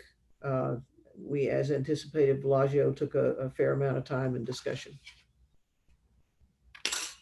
Sure. Thanks, Ellen. I will share my screen and go very quickly to leave time for questions. But as Ellen mentioned, the housing policy passed last June revolves around 4 sets of strategies to reduce housing cost burden on Missoulians. And excuse me, establishing the Affordable Housing Trust Fund is really a major building block for the rest of the strategies contained in the housing policy related to establishing programs, partnerships, and construction incentives as well. Establishing the trust fund was the the first recommendation in the area of aligning and leveraging funding resources. And the staff in our office have been working for the past several months in partnership with a lot of other city departments to craft this approach to establishing Missoula's local trust fund. We've done research on municipal trust funds around the country, best practices, and run language by the city attorney's office, the city clerk, finance department, parks and recreation, Public Works, Transportation, and the MRA. So the housing policy calls for our office or the city to establish the trust fund itself through ordinance, to align existing funding resources with the fund, which is where this request comes in, and to create an allocation and administration process, as well as explore new funding resources. Based on all of that research and collaboration conversations with other city departments, our office created the approach that we have before council now for establishing the fund. And that really centers on 2 different documents. One is the Affordable Housing Trust Fund Ordinance, which is important to establish that mechanism for the fund, set the bounds of what it can be used on, and to provide some source of recurring funding. Trust funds tend to live as ordinances or actual amendments to code because of the importance of setting those bounds, setting up some key definitions for the use of the fund, and establishing those minimum funding sources. So going along with the ordinance, we've crafted a funding commitments resolution in collaboration with managers and department leaders in development services, transportation, public works, parks, and the MRA. And this resolution document really speaks to the larger strategy that the city is taking to align priorities and really make explicit the intersections of housing, health, transportation, parks, and redevelopment, as well as committing to using housing as a lens for a variety of funding sources. So I'll quickly run through this timeline. Adopting the ordinance and the resolution that are attached to Ellen's memo are really the first step in a multi-phased process for establishing our local trust fund. Once we have that actual mechanism in city code and a shared understanding of our commitment to support housing with city resources, then we will turn to developing the administrative supports of the fund. And those will live in an annual housing assessment report that looks at our key housing indicators and also reports eventually on outcomes produced in the prior year's funding allocation from the trust fund.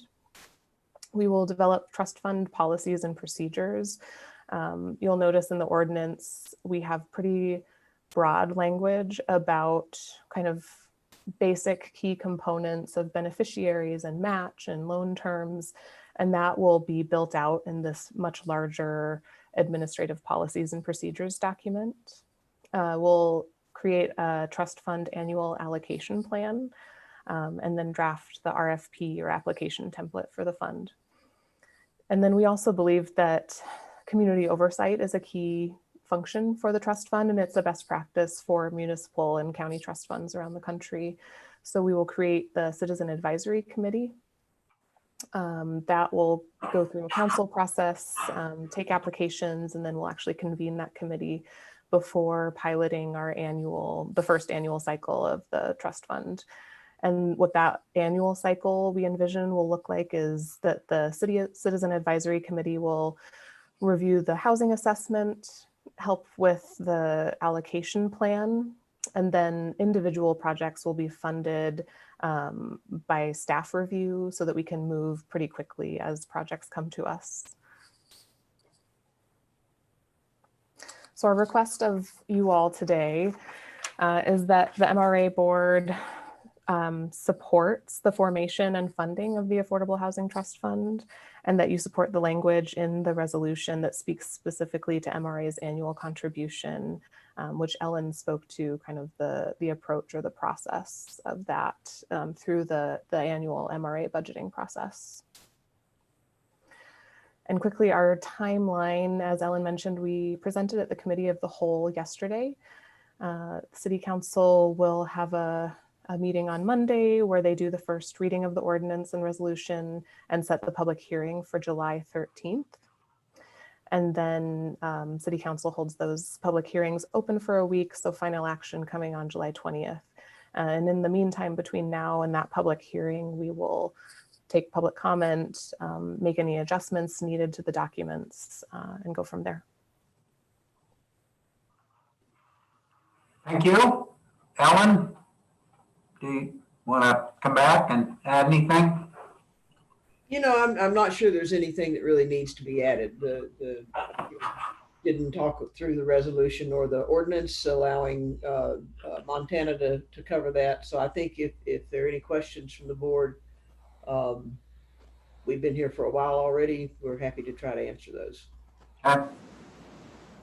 Questions? Yes, Mel. I just have a question, the part of the staff memo about the Bellagio project that we just approved, already taking up that allocation for fiscal year 2021. Is this enough funding? Can we increase moving forward? The fact that if and when we do approve this, it's already spent for this coming year. Mel, I think the short answer to that is if we had 4 more affordable housing projects come in front of us in FY21 and there was capacity to do them, we would bring all of them to you. We're not limiting this to $1 million. We're committing a minimum of $1 million a year. And if that million gets spent, great. If it doesn't get spent, it's reprogrammed into next year's budget and there's another $1 million line item put in. My guess is if we're successful in implementing this housing project, we will be spending more than $1 million a year, either in land acquisition to support housing or in direct project assistance like you just approved for Bellagio. Thanks so much. I think it's that minimum piece that just missed there. Yeah. Exciting. Oh, will these projects no longer come through MRA? They absolutely will continue to come to the MRA board. That's another reason for keeping these funds in our budget. So, and they may come from a developer like Housing Authority / Blue Line. They might come from Housing and Community Development for a project that is kind of been initiated with their office, as opposed to coming directly to MRA. But any TIF funding that goes into one of these projects will be approved by the MRA board. We're not really contributing to a trust fund per se, because the money's, we're just really making a commitment of $1 million a year for affordable housing, and recognizing that we're doing so in coordination with, or with the assistance of, or I don't know the right words to use, but you understand my point, the housing effort on the part of the city. But we're not giving money to some trust fund to be managed by somebody else. We can't. Am I understanding that right, Ellen? I don't think we could, Carl, without it being considered a remittance. And then our $1 million costs us $3+ million. Right, and so it's a commitment. So it's a commitment, but it's money that, the trust fund can say, we already have $1 million commitment from MRA to go toward affordable housing. We have $100,000 commitment from the city of Missoula, if the city council approves it, for a general fund allocation that will be part of the budget process every year, much like, contribution to MEP or other entities. But I think, with TIF money, because of constraints on it, we need to use this methodology. We will not deposit $1 million into anything other than line item it in our budget. Nancy, do you have something to add to that? You're muted, Nancy. Nancy, you're muted. I got it. Okay, thank you. Yeah, I think the discussion of this is, even with the city council and everybody else, needs to be clear that not only is there a geographical constraint on MRA money, but there's also a use constraint, so that we keep talking about contributing to affordable housing, but we're not building affordable housing. We can't do that with our funds. We have certain constraints on the use to which MRA money can be put, and that needs to be clear in this discussion too. And I think, as you and I talked about a couple of days ago, it can also be further clarified in the resolution. And so I'm understanding this correctly then. So this would not be an expansion of the uses to which we typically approve MRA funding. Those restrictions would remain in place. And so for those items in the ordinance, in the trust ordinance, that are outside of the scope of what we typically utilize MRA funds for, those would be handled outside of MRA with non-TIF funds. I think I stated that badly, but in other words, the ordinances are not going to broaden the scope of the TIF uses. No, in fact, they can't. Our ability, the ways that we can use TIF funding are set out in state law, which trumps anything the city council wants to pass in the way of an ordinance. And I think everybody understands that and respects that. But I mean, we have leeway in certain instances. For instance, the way we participated with Sweetgrass Commons was because that was going to be permanently affordable housing.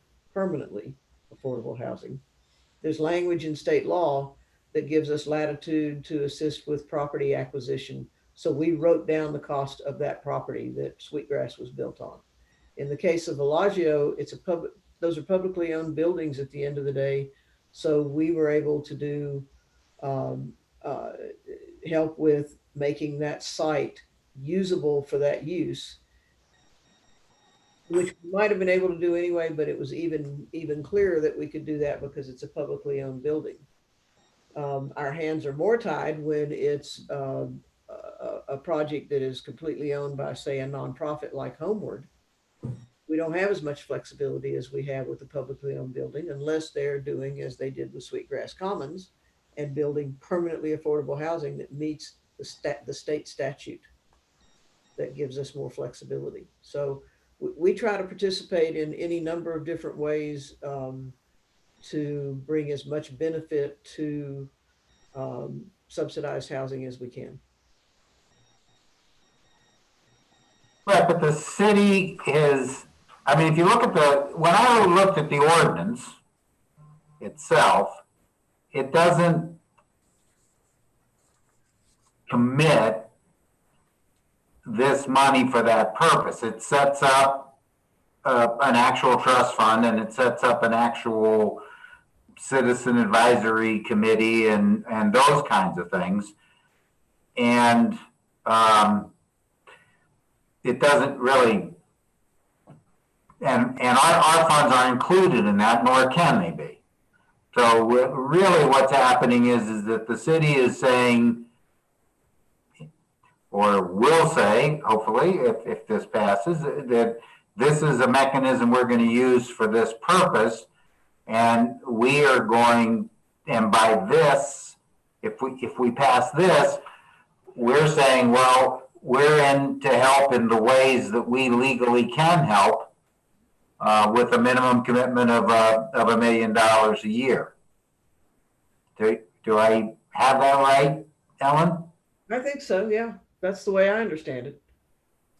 And Brian, is that what the council understands, do you think? Yeah, I think that's precisely the way we understand it, and I think you're describing it accurately, and agree with the characterizations of the other members. So yes. Thank you. And then that answers your question, doesn't it, Nancy? It doesn't expand. I mean, our money has to go to pipes and tubes and roads and sidewalks and all that stuff. If the city can use its trust funds for other things, then that's fine. But MRA money is going to still go through Jill. She's still going to have to look and see that that money was actually spent on sidewalks and pipes and tubes, et cetera. Right. The use of our funds is constrained by statute. Right. Is defined by statute, I guess we should say.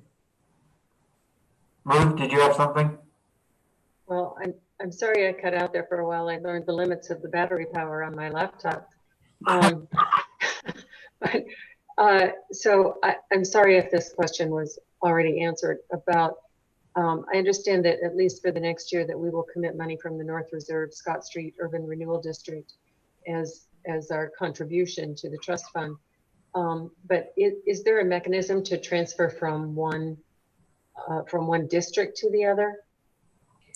We can't transfer money from one district to the other, but what we can do is, let's say we don't have a project on the horizon for next year as we're doing our budget. We do $500,000 in North Reserve Scott Street and $250,000 in ERD 2 and $250,000 in ERD 3. And then this wonderful project walks through the door that's in District 2 and it needs the full $1 million. We'll just move those line items because there's not actually, the money won't come from any other district. It'll come from District 2. Right. It'll shift out of that district budget into a different district's budget. Okay. The funds don't go anywhere. The funds stay geographically constrained like they have to by state law. Okay. I wanted that to be clear. So thank you very much. And I'm sorry if that was already answered. It was. I agree with Mel that $1 million may not be enough for the needs that may arise in the multiple districts. And so my understanding, and correct me if I'm wrong, is that we're not limited to $1 million. If we have a $1 million project in North Reserve and we have a $500,000 project in ERD 3 or somewhere else, we can still fund those. Absolutely. Thank goodness. And similarly, I'm sorry, Ruth, go ahead. Well, I did listen to the presentation to the Committee of the Whole yesterday, and I thought it was really well done, Montana. Thank you very much for that. I thought one of the public comments that came out of that was worth mentioning again, that they noted that the city's contribution is listed as a minimum of 100,000 and suggested that the city itself ought to be contributing a whole lot more, like up to $1 million to $3 million per year to get this thing going. I sort of agree that would be great, that it's really a citywide issue, and that it would be, it behooves the city to contribute to that, and not just within the urban renewal districts. But then I also have sort of a question related to this, because I understand that there may be some problems with collection of property taxes, and that the city budget is always a struggle. So my question, I guess, for Brian is, how likely is it that the MRA is going to be asked for a remittance again? I can't answer that question, Ruth, at this point. So I'd be speculating. Thank you.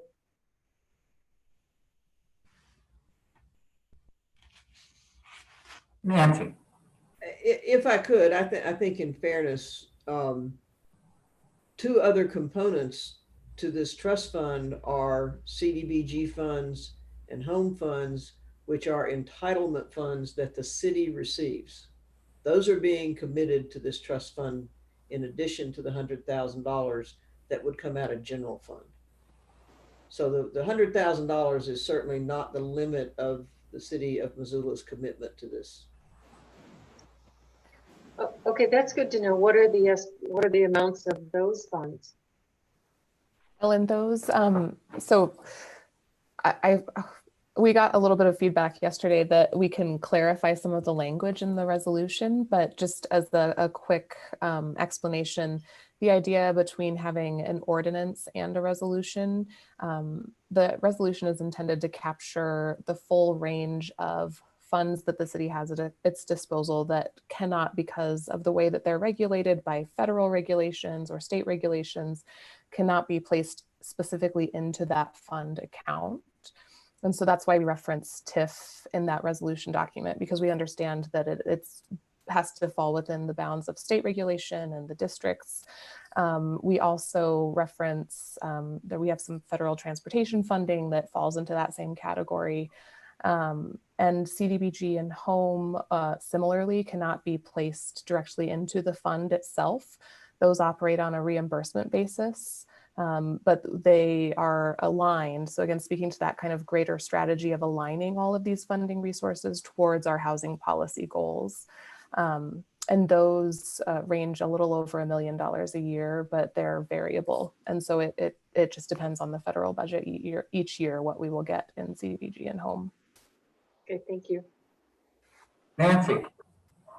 Another constraint on the MRA funds are the funds that are actually available in the district, so that MRA is still going to be balancing other projects, because we can't anticipate all the projects that come up in a district, with funds that may be a contingency commitment to affordable housing, to this affordable housing trust fund, or affordable housing, however we want to call it.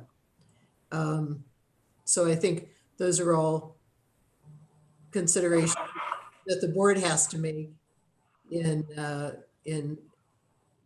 allocating these funds. If the district simply doesn't have the money, then we don't have $1 million in that district, regardless of what the proposal might be for the district. Dale? I'm sorry, Nancy. Were you done? Well, because we can't shift funds. I'm done. Right. Dale, did you have something to add? Sure. Hi, this is Dale Bickle, the city's chief administrative officer. And I just wanted to talk a little bit about the administration's perspective related to the Affordable Housing Trust Fund.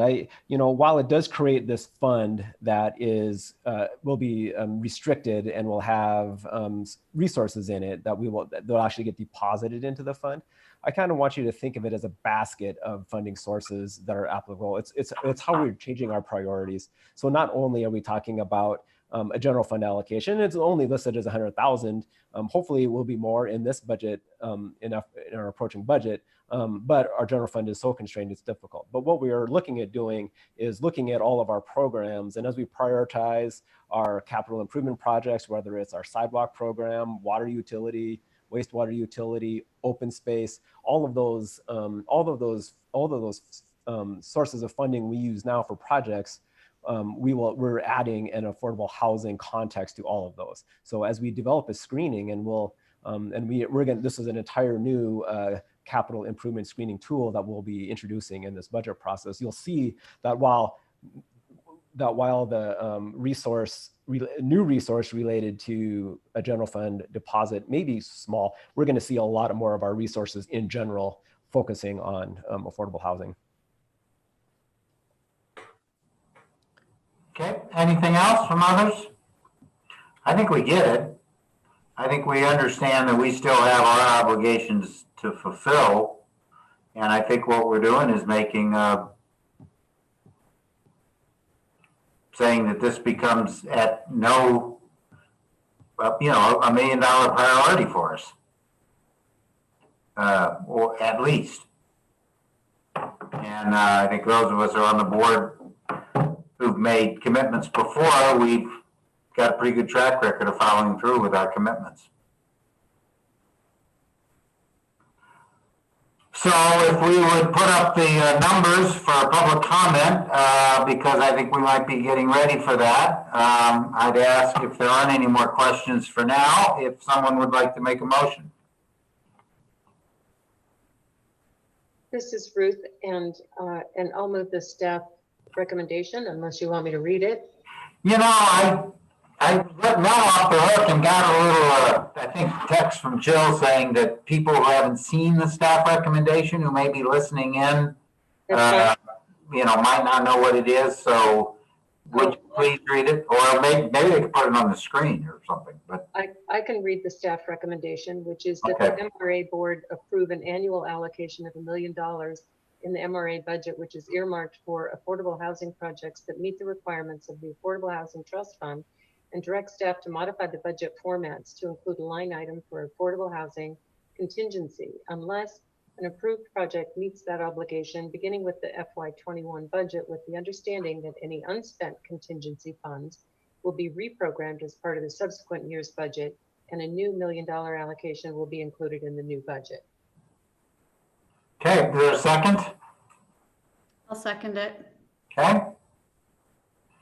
We'll take comment now. And while we're waiting, I guess first of all, is there anybody in line at this point?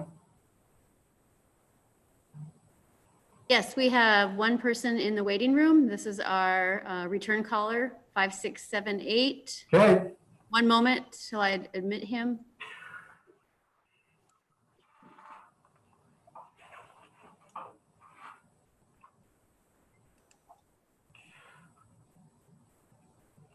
Mr. Larson, you're showing up on our screen as being present, so. Hello, can you hear me? We can. Okay, sorry about that. I was muted. This is Matt Larson, Ward 3 again. So it's really curious to me where this new funding is coming from, because I'm hearing everyone talk about how you're, obligated by state law to figure out, to use funding and line items from the general fund as they're associated. And it sounds like you are an MRA too.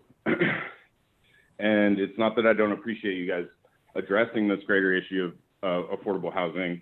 I just don't know that this new, what appears to be slush fund is going to do it. And, when, we were laughing earlier, you guys were about not using the last of, if someone could use the last funding that was available to them, I'd ask you guys when these types of projects do not use all the funding and stuff actually goes back into the general budget, because it's fine if you want to write it into the clause of this thing or the agreement of this thing, but am very skeptical that that will actually happen, as the city has no history of doing stuff like that. These SIDs for curbs that you're talking about and all this other stuff is to be used specifically for that. But the problem is those become increased by the city as well. And they fund well beyond the projects that they mean to fund. So it's kind of a little disheartening as a citizen here to see this kind of circular talk about this, because it seems to me that, and correct me if I'm wrong, we're talking about either drawing more debt on these ERD districts, or we're talking about increasing people's taxes on their SIDs and general assessments, and diverting that money into this trust fund, which is a new bureaucracy with new staff that's managed by we don't know at 8% per year, and is appointed by the mayor. You know, the ex officio members or citizens of the community that are on this 9-person board are all appointed by you guys, the mayor, president of city council, and the mysterious figure who will head up the Affordable Housing Trust Fund. So automatically, you guys have, you know, a supermajority there, and it doesn't. It's kind of disheartening, and I'd like to, you know, address that to the public and get some like solid responses, especially when you're talking about $1 to $3 million from the city every year for this. There's no budget and there's no cap. What, like, I don't understand. Like, these are kind of basic items that would be required for any other type of proposal.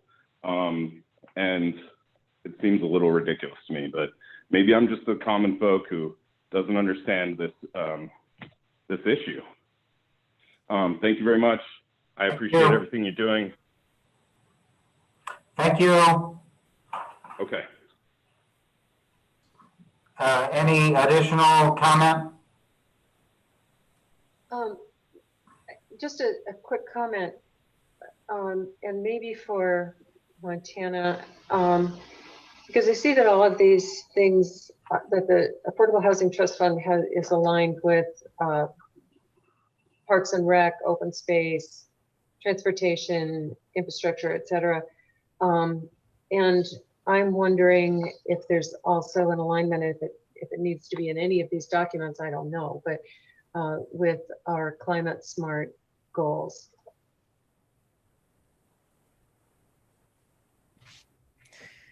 Yeah, most of our conversations around the trust fund and the ordinance itself and resolution have been with departments that have funding to contribute. And it's been that larger conversation, like Dale mentioned, of getting away from making these decisions in somewhat of silos based on the transportation plan and sidewalk improvement plan and some of those pieces, and collaborating more and aligning all of our funding resources around collective goals. But we have definitely worked with Chase Jones at the city and met with Diana Mineta as well at the county. And so we're working on figuring out what that might look like and kind of where in, for example, the administrative policies, to what degree do we encourage alignment with the variety of other city goals that we have out there, including the climate and 100% clean electricity goals. Thank you. Any other comments in the waiting room? Carl, this is Jill. I don't see anybody in the waiting room. Thank you very much. So I guess I want to make sure that Mr. Larson, who I appreciate calling, understands that the issues that he raised, I think, are issues that go to the council and the way that it structures how it's going to manage the real trust fund. I think from our perspective, I'll go back to what I said at the beginning. I think this is just simply our commitment that this becomes a significant priority for us. I think it's been a priority for us. I think part of what we have done in communications with the mayor and the council members who want to talk to us about long-term plans, I think what we've heard from them is that housing becomes a very, very, very important issue for us, and I think this is a demonstration that we're willing to do that, and do it in a way that fully complies with our plans and with our statutory authority and with our statutory limitations. So I appreciate this coming forward to us at this time, and unless anybody else has any other comments, I'd ask all in favor of the motion to please say aye. Aye. Aye. Aye. Aye. Any opposed? Motion passes unanimously. All right. A sidewalk project. Oh boy. Oh, we love a good sidewalk project.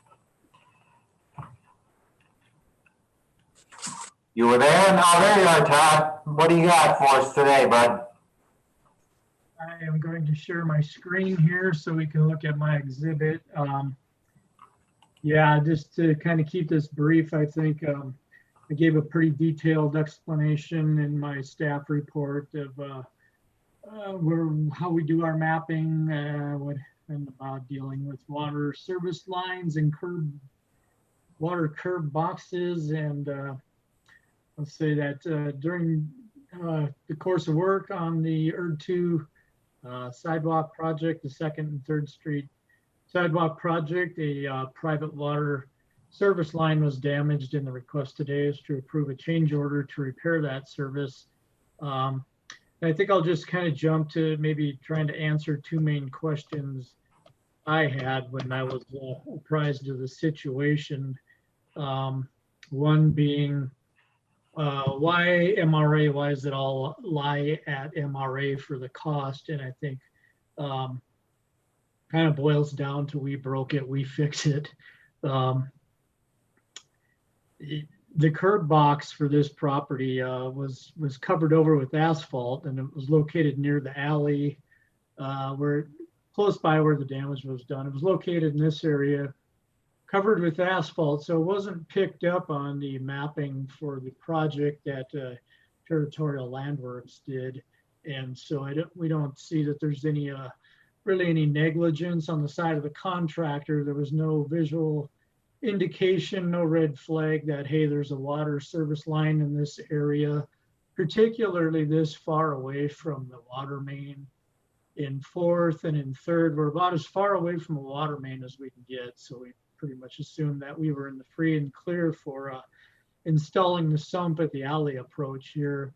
And that's where the contractor was digging about an 8-foot hole to install that sump, and he snagged the private water service line for this property here at the corner of 3rd Street and Prince, and didn't necessarily break that line, but the excavator snagged that and pulled it, kinked it at the point where he contacted the pipe. And then we also suspect then that pipe is going to be also kinked and probably leaking on both sides of that, of where the damage was done.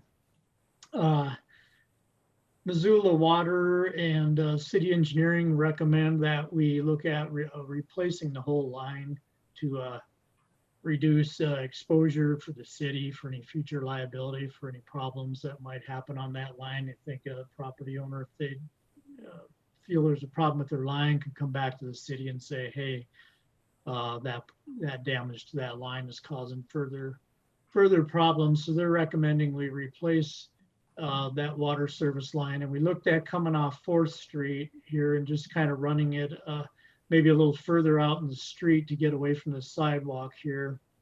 And that cost was coming in at about $30,000. It's about 220 feet down the road. and then makes a corner and heads to the building. So it is that was an excessive cost that we were having a hard time chewing on that. So we had some further discussions and investigation, and we settled on this green line here coming off the water main in 3rd Street. So the questions I had then was like, why not? Why can't we tie into that 3rd Street line and make a run right to the building, like would be the normal customary case? And a couple reasons that make that undesirable are this front portion of the building here used to be a Texaco filling station, I'm told, back about in the 1930s. And therefore, in front of the building, there's a buried old abandoned fuel tank in this area. We want to avoid that. So that presents an obstacle. And also, if we came straight off 3rd Street down into the building is set up and plumbed to receive the water service down in the southwest corner here. So we would have to cut into the foundation and probably do some replumbing in the building, and that's undesirable. So we've kind of landed on this route here where we'll come off the 3rd Street water main over to the Prince right-of-way, kind of perpetuate a scenario of running parallel again into the right-of-way, which is undesirable, but I think it's our best option here from what we can come up with. And what we'll do is we'll locate that line behind the new sidewalk, so it really kind of lands in this sort of no man's land behind the sidewalk and the property line, and we think that will get that water line out of the way and reduce any potential future conflicts with that line. Also, the city will be able to create a ditch card for that line, and what that means is if somebody on the property or somebody pulls a building permit in that area, that ditch card will come up, and that'll be a flag that, hey, it'll show the location of this water line here and prevent a future conflict with that water line. So the cost estimate for the new route here is coming in at $18,803. And that's an estimate due to the quantities to fill the trench that will be excavated. So the road-based material to fill the trench and the asphalt to patch over the top are estimates. So we think it's prudent to have some contingency built in there. I was kind of looking to get around $1,500 maybe. So an 8% contingency rounded down a little bit kind of lands on $20,000. I think that provides a little bit of cushion there if our quantities overrun. And on the flip side, if our quantities come in less, we'll realize some cost savings there. So the staff recommendation today is that the board staff recommend to the board that the board move to approve change order 1 for the Erd 2 2nd and 3rd Street sidewalk project to install a new water service line connected to the 3rd Street water main and abandoning the old service line connected to the 4th Street water main at a cost not to exceed $20,000, and authorize the MRA board chairman to sign the change order. That concludes my report. Questions? Questions from anyone? Nance? You're muted. Todd, can you unshare your screen, please? Pardon? We'll get Todd to unshare his screen first. There we go. Okay. It seems to me that we're being asked to be the insurance company for the project engineer and the contractor. I don't want to beat up on either one of those people, but I just wonder why it's totally the MRA responsibility. Well, I think I covered again that with the curb box being covered, it wasn't mapped. So as far as on the contractor's side, there was nothing on the plans to indicate there was some obstacle in the way. I think it makes it difficult to put the liability for that or the blame for that on the contractor. TLI did their usual due diligence, I think, and their usual mapping of the area. And I don't think they went searching for a curb box up on 3rd Street because that was kind of outside of what the scope of the mapping was. I guess we have to limit where we go in order to save time and money. We can't map everything around. So it's generally we map them just outside the right of way where the work is taking place. So I didn't think there was really any reason for them to go searching for a curb box or a water line up on 3rd Street, and not finding one might have raised a flag. So I don't really see that they were lacking or negligent on their part either.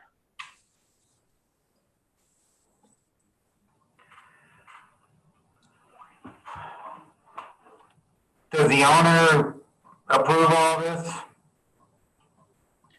The owner's been involved with the discussions since the damage happened, and he's on board with the new route for the water line. So if I could jump in, I think this is a product of doing projects in older parts of town where we don't necessarily know where everything is located, and things aren't necessarily located in the logical place that you would think they would be. I mean, I asked exactly the same question when Todd brought this to me. You know, why are we holding the bag on this? But we initiated the project. It's our sidewalk project. There was no way to anticipate running into what we ran into. We're in an older part of town. We've got a water system that has transitioned from mountain water to Missoula water with not necessarily pristine records. And I think it's probably our nickel, like it or not. Well, and it's been explained to me also by Missoula Water, the city, that, you know, if it was a sewer project and they had hit the line and did the damage, they would step up and be at the city picking up the tab on a sewer project, or if Missoula Water, if it had been a water project and they caused the damage, that they would then proceed to fix that damage. So yeah, I think Ellen's exactly right, you know, and it's kind of a perfect storm for a bad situation for us, being that it's about as far away as we can get from either water main as where this happened. So surprised that it hasn't happened more in the 15 miles of sidewalk that we have built. I think we take what precautions, we do the research we can, and we try to discover these areas, and this one got away from us. Okay, anything else? If not, is there a motion? And while we're looking for that, if you'd put the numbers up so people can call in for public comment. I'll move the board approve change order number 1 for Urban Renewal District 2, 2nd and 3rd sidewalk project to install a new water service line connected to the 3rd Street water main and abandoning the old service line connected to the 4th Street water main at a cost of not to exceed $20,000, and authorize the MRA board chairman to sign the change. Someone want to second it? I'll second it. All right. And while we're waiting see if anybody calls in, we'll see if there's any more discussion among the board. So they had a 2-block long service line, right? Well, a half block. It goes from the main and 4th to the alley between 3rd and 4th. Oh, okay. It's a long run. Did the owner know it? And if he did, he didn't say anything to us. Carl, do you know where your service line runs? I have replaced service lines in yes, I know exactly where my service line runs. And the one to my house, I know where it runs twice. That probably is bad news for you. Because the second time it was in the house when it broke. So I got some lovely pictures of my flooded basement if you ever want to see them, Tasha. So, any comments? Joe? No comments. Carl, I'm not seeing anybody in the room. All right. All in favor of the motion, please say aye. Aye. Aye. Any opposed? All right. Communications consultants, next item on the action agenda. Ellen, you're leading us on this? Sure. So you might remember last year we had some sort of false starts and fits and starts about trying to create some communication pieces around TIF and what we do and how the tool can be used that were probably a little more appropriate for public consumption than a lot of the work that we crank out as a staff, because we are technical people and technical writers. And even our graphic skills are fairly technical. We're not the only department that has seen a need for some messaging, some graphics, some assistance from the people who do this sort of thing for a living.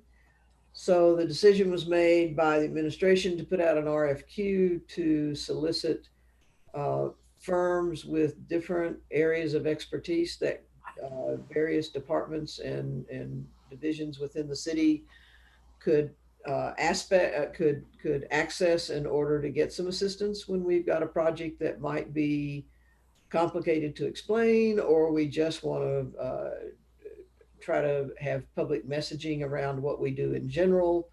There are lots of ways to use these services. The RFP went out, I believe, in February. Responses came back and COVID hit. So everybody spent all of their time and energy trying to figure out how we were going to respond to that particular situation. We are now at a place where the city is getting back to some semblance of normalcy. Jenny Merriam, who headed this up, had a group of city staff people who would be potential users of a service like this that she put together as a review team for the RFQs. We had 10 responses, I believe.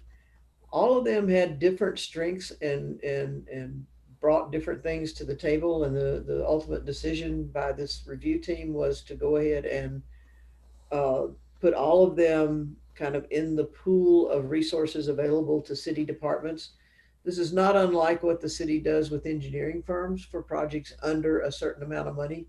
Rather than going out with an RFP for every single project, you can select from this pool that's already been pre-qualified. So it's been a competitive process that gives us these resources to draw on.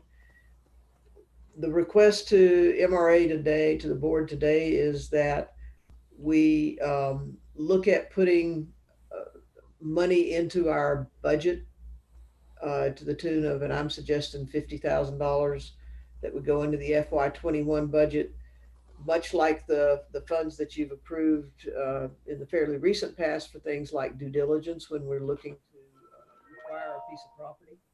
Pardon me. For us to be able to draw on for small things. For instance, if we have a project that's coming to you that we know needs some messaging around it, and we want to create that messaging before we bring it to you, before it goes public, and present it in a way that's most digestible for particularly the public, that we have the ability to do that. And these may be $5,000, $10,000, $15,000 expenditures or less. If we decided to rebrand MRA and TIF, or try to explain how TIF works to the public, because there obviously is a lot of misunderstanding out there about the tool and how it works, that would be a major expenditure that would come to the board for approval. But in the interim, I have suggested that you allocate $20,000 if we need to access funding between now and when the budget's adopted, which will probably be in August. And then direct us to put $50,000 kind of in general budgeting for the various districts, much like the affordable housing money, so that we can access that without having to come back to the board on a case-by-case basis every time we want to go to a six pony hitch or windfall one of these other companies to help us with how we craft our messaging to the public. Questions? So would the fund be restricted? So I understand that the professionals would be available to other city departments, but our contribution, MRA's contribution, and a budgeted amount of 50,000, that would be restricted for MRA's use for education and outreach, which I think is really important personally. And that would not be, other departments couldn't use those funds. Is that how this is designed to work? That's absolutely correct. This would be for our use. What I guess the motivation here is, since we've gone through the competitive process already, if we, and you could set a limit on how much we could access without having to come to the board and say, can we spend $10,000 with Six Pony Hitch to help us with this project? Maybe, set some parameters where we would have to bring it to the board, but oftentimes it's beneficial to have your message when it goes public. And we don't always do, or at least I don't always do, the best job of messaging that can be done, because I live and breathe this stuff and I'm immersed in it all day long. And I make assumptions that people understand things that they don't necessarily understand. And that's just human nature, I think. And I think, if the board is comfortable giving staff some latitude to tap those resources using TIF funds for TIF projects that we're going to bring to you or that we're going to share with the public, then that would be the ideal situation from my perspective. If you want all of them to come back to you ahead of time, that's absolutely your prerogative. Or if you want to set monetary limits on what we have flexibility with respect to and what we don't. Much like the city council authorizes contracts of up to X dollars without requiring specific council approval that the mayor is free to sign. And I think that's maybe $25,000 at this point. But those are typically engineering contracts and that sort of thing with firms that have been pre-qualified already, as these communication firms have been pre-qualified now. I apologize. You should have asked Jenny if she had anything to add. My bad. And well, that one was my bad. It was your bad not to remind me, but it was my bad. So. Oh, I could have transitioned into Jenny like I did with Montana, but I didn't do that, did I? No, it's fine. This is Jenny. I like Ellen's approach with this. I think that it might merit just talking to the board a little bit about how our communications staff is structured in the city. Basically, we don't have a lot of capacity. So we have one communications director with no communications staff, and we have 3 communications specialists in particular departments, police, and Parks and Recreation and Public Works, who communicate only for those departments. So we communicate for all the departments, but when something comes up that is either very complex or requires a lot of time, or were we to take on a gigantic project like producing some materials that explain TIF a little bit better than we do now, we just don't have the capacity to do it. So it's nice to think that we have these agencies in our back pocket. It's also especially nice that we got a wide range of different kinds of firms that can do different kinds of things for the city. There are firms in this list who you would contract with to communicate about a street project, for instance, that would be going on all summer and require lots of detours.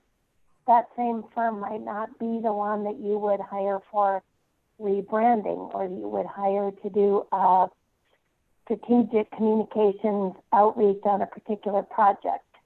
So I think we have good resources here, and I like Ellen's approach of running it by you and just having the approval to be able to go ahead and do some professional communicating on behalf of the MRA.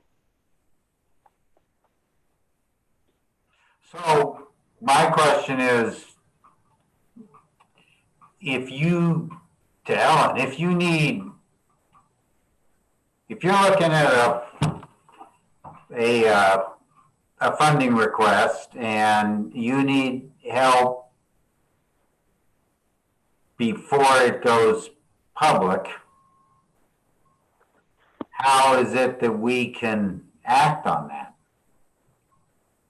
Well, I think what I'm asking for is the same sort of thing that we ask for with due diligence on property we're looking at purchasing, where I have the ability, you approve, I think it was $40,000 or $50,000 for due diligence for the Scott Street property that we were looking at, that we're still looking at. That allowed me to authorize an appraisal, which was, I think, $7,500. That allowed us to, if we needed a survey, if we needed a phase 1 environmental, it let us do those things that you have to do for due diligence without having to bring everyone back to the board on an individual basis. And so I see this as being something similar to that. It's also similar to saying, okay, on these particular items, your spending authority is X.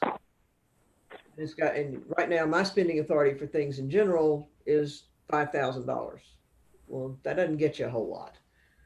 So I guess what we're asking for is, to give us the authority to do these smaller things within a limit that you're comfortable with.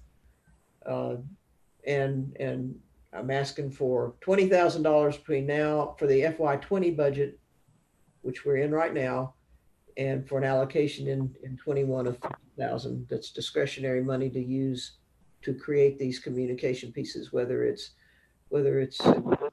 photography, whether it's videography, whether it's messaging, whether it's some other kind of graphics. It could be a whole myriad of things.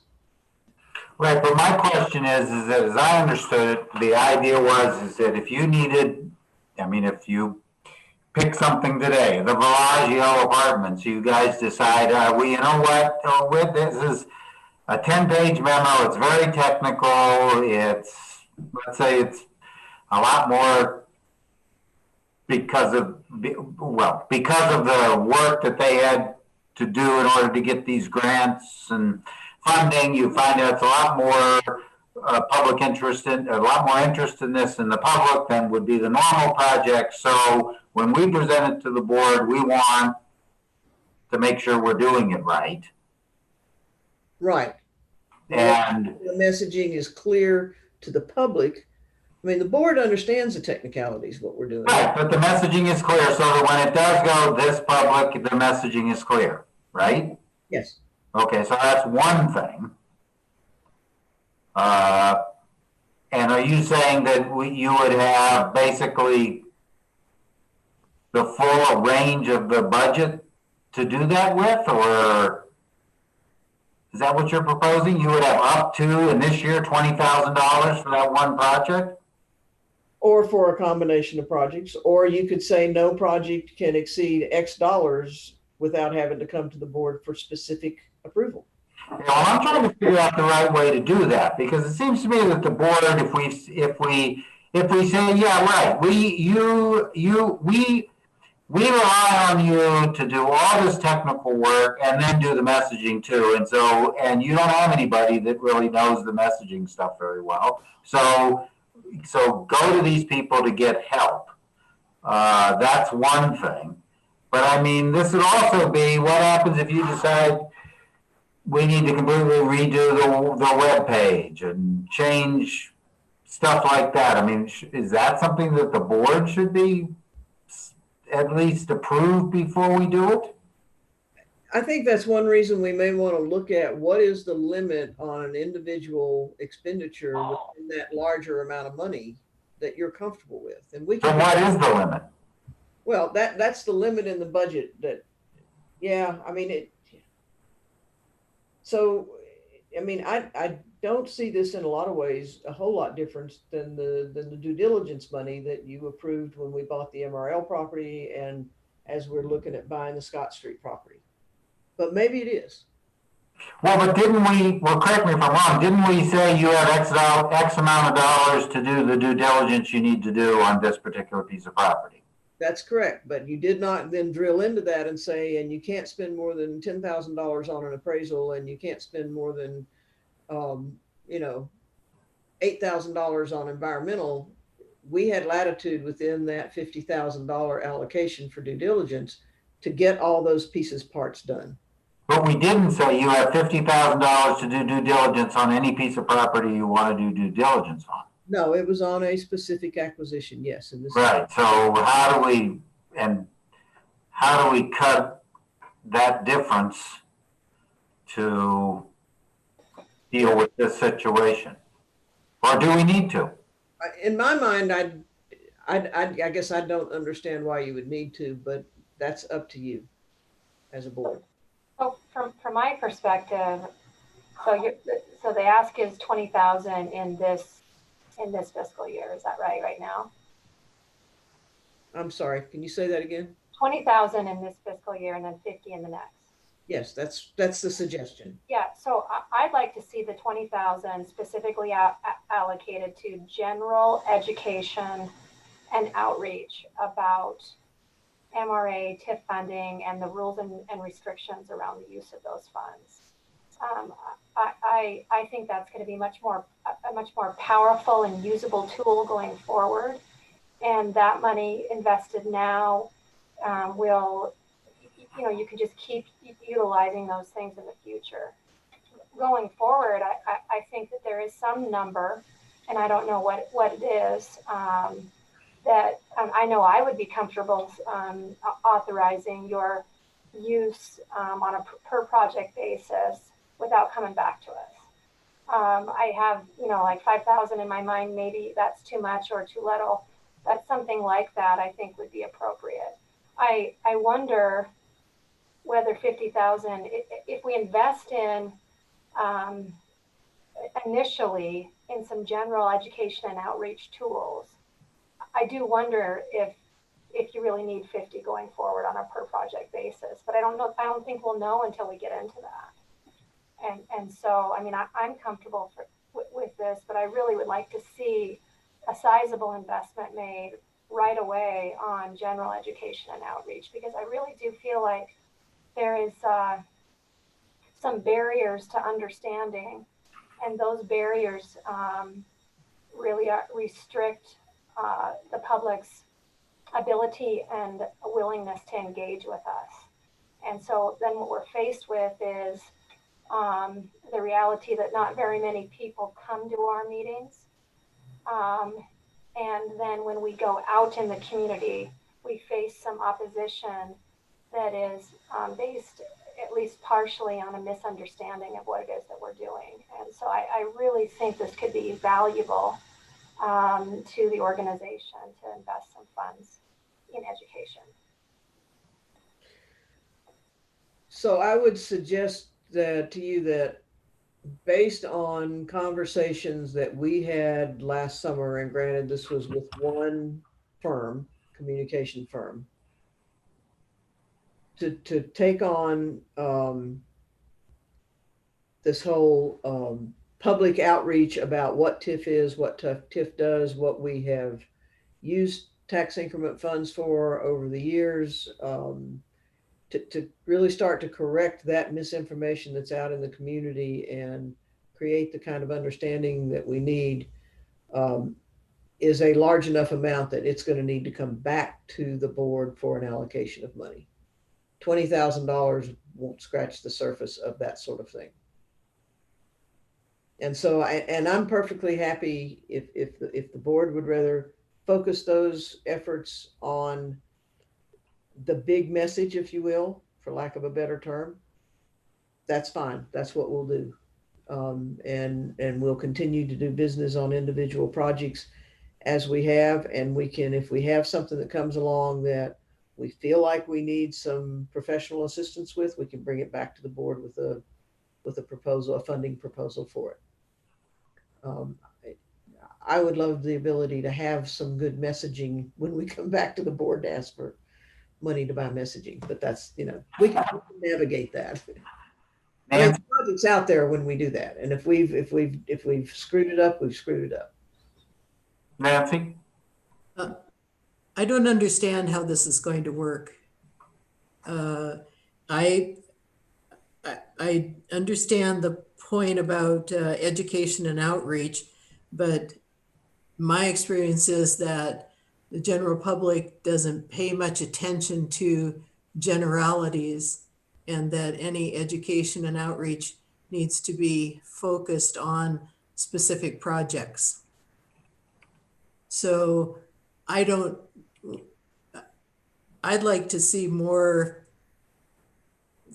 concrete presentation on what exactly it is going to be done with, if we're going to say $20,000, and who's going to do it, and if there's going to be a specific staff member, or Ellen, if it's going to be you who are going to be the staff person who decides which projects need more a more polished or a more inclusive presentation to educate people about what MRA does. I just am not understanding how this is going to work. So, well, let me suggest this. It's 2:40. We've been at this for 2 hours and 40 minutes. Jill still has audit on the agenda, and why don't we just table this for the time being and let us work on it a bit? And I can tell you, I don't get to make those decisions by myself. You can just ask Jill or Chris. I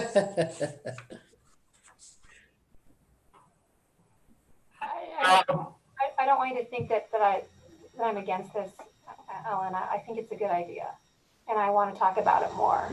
And I look forward to that discussion at the next meeting, or when you have time to bring it back up.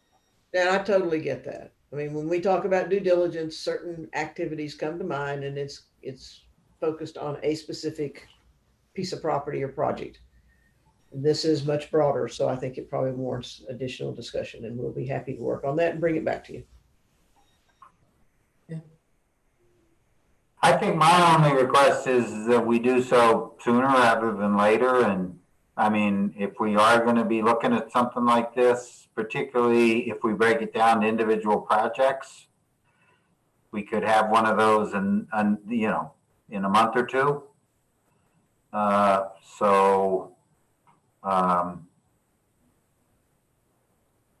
like the idea that we have public information people providing information to the public about what their government's doing. And we haven't done much of that, and I think we could benefit greatly from doing that.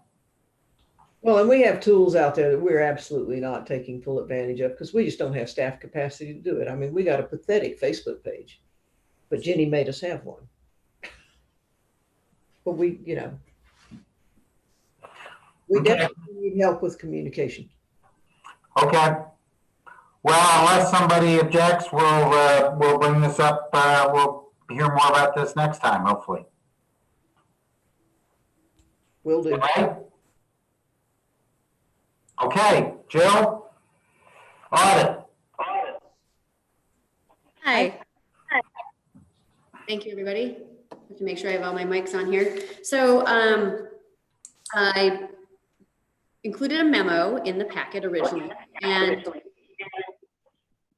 you got a lot of feedback. Hold on one sec here. You're very good there. Maybe one mic on. Maybe only one mic. I have to have the Chambers mic on in order for my voice to be heard on the MCAT feed. MCAT feed?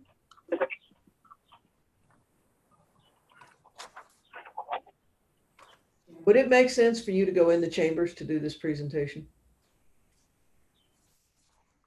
Yeah, I'm going to go into the council office. I'll be back. Oh, you're in the chambers. I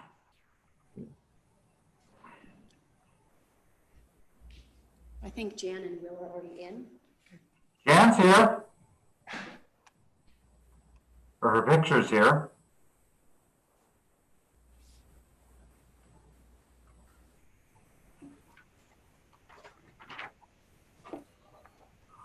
Hi, There, is that better? much, much better.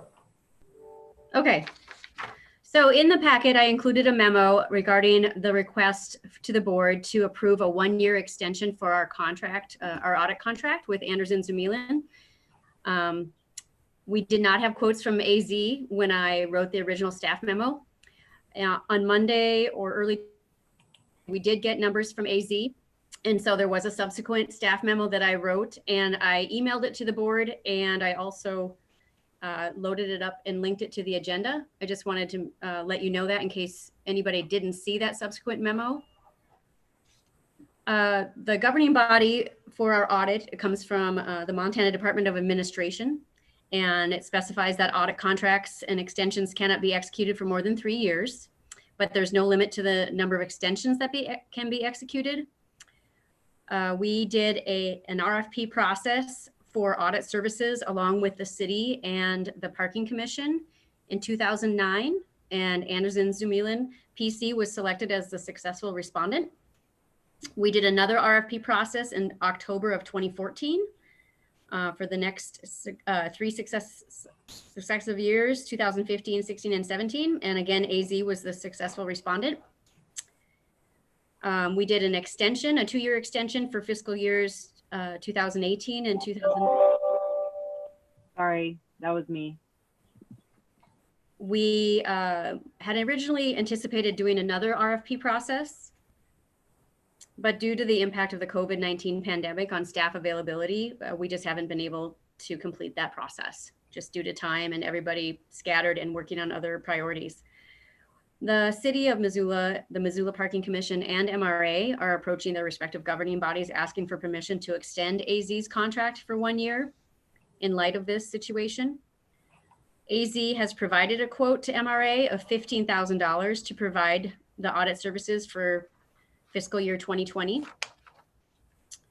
That is a 17% increase from the prior year, but there are several reasons that I feel that that's reasonable.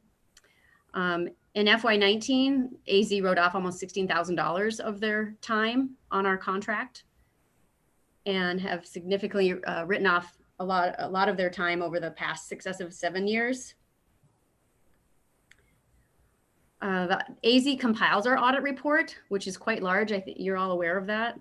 You've seen it.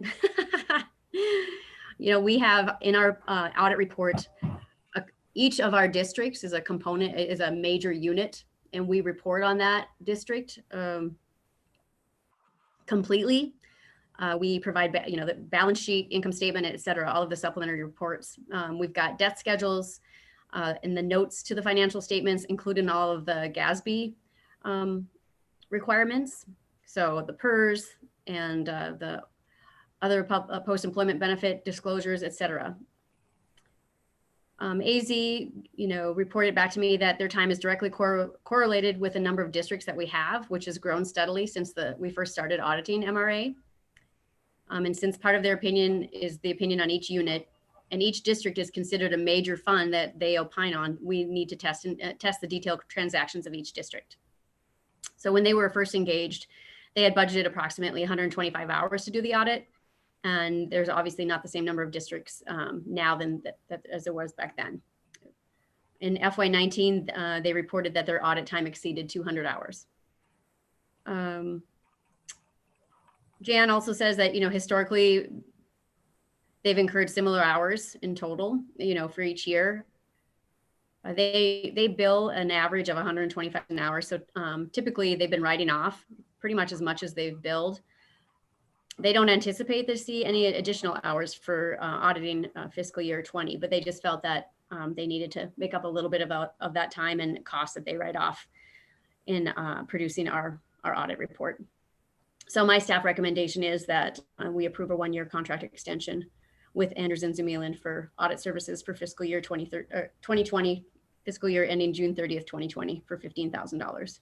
and I'm happy to answer any questions. And I believe Jan and Will are on the line to answer questions. And Jan has to leave at 3, so just wanted you to know that. Thanks. Jan, do you have anything to add? No, Jill, you did a great summary, and I do want to emphasize, you know, we're not trying to, I guess, you know, increase the fee just to increase the fee. A couple of years ago, if you remember, the GASB 68 and GASB 75 disclosures and the underlying testing that we have to do for the PERS and the OPEB liabilities added probably 15 pages to your report. Each and every page of your report, we have to tick and tie, and we have to test the underlying documentation. And we never really, we didn't really increase fees because of the implementation of those standards.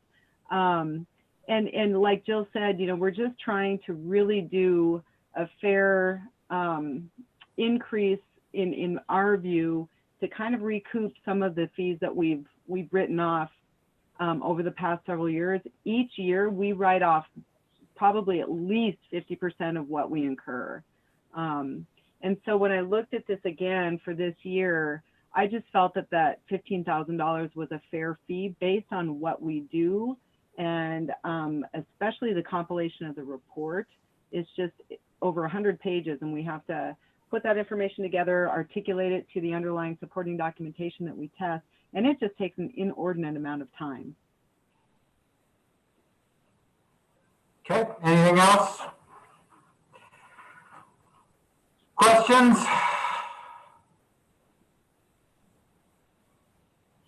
From anyone?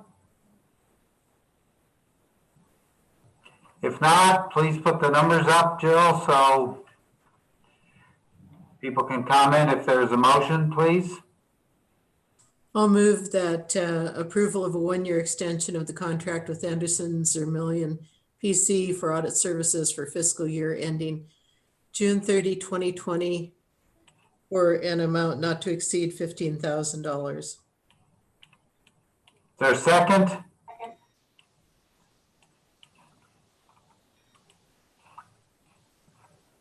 Okay. Any further discussion?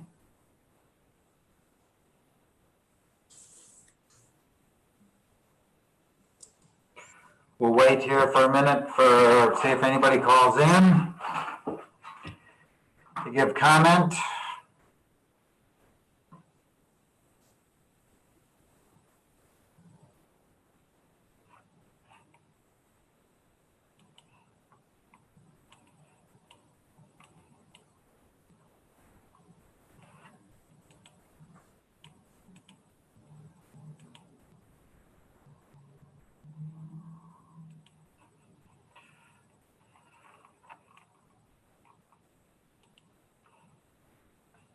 Anybody, Jill?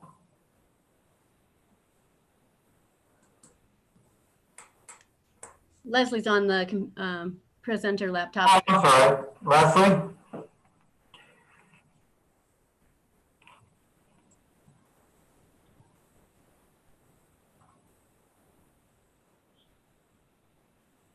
Carl, we do not have anyone calling in.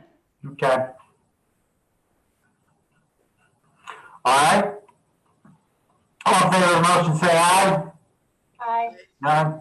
Aye. Any opposed? Motion passes unanimously. Thank you. Woof, that was a long action item agenda. Let's see. Thank you so much. You all. Thank you, Jan. Thank you, Appreciate Will. it. Thank you, Will.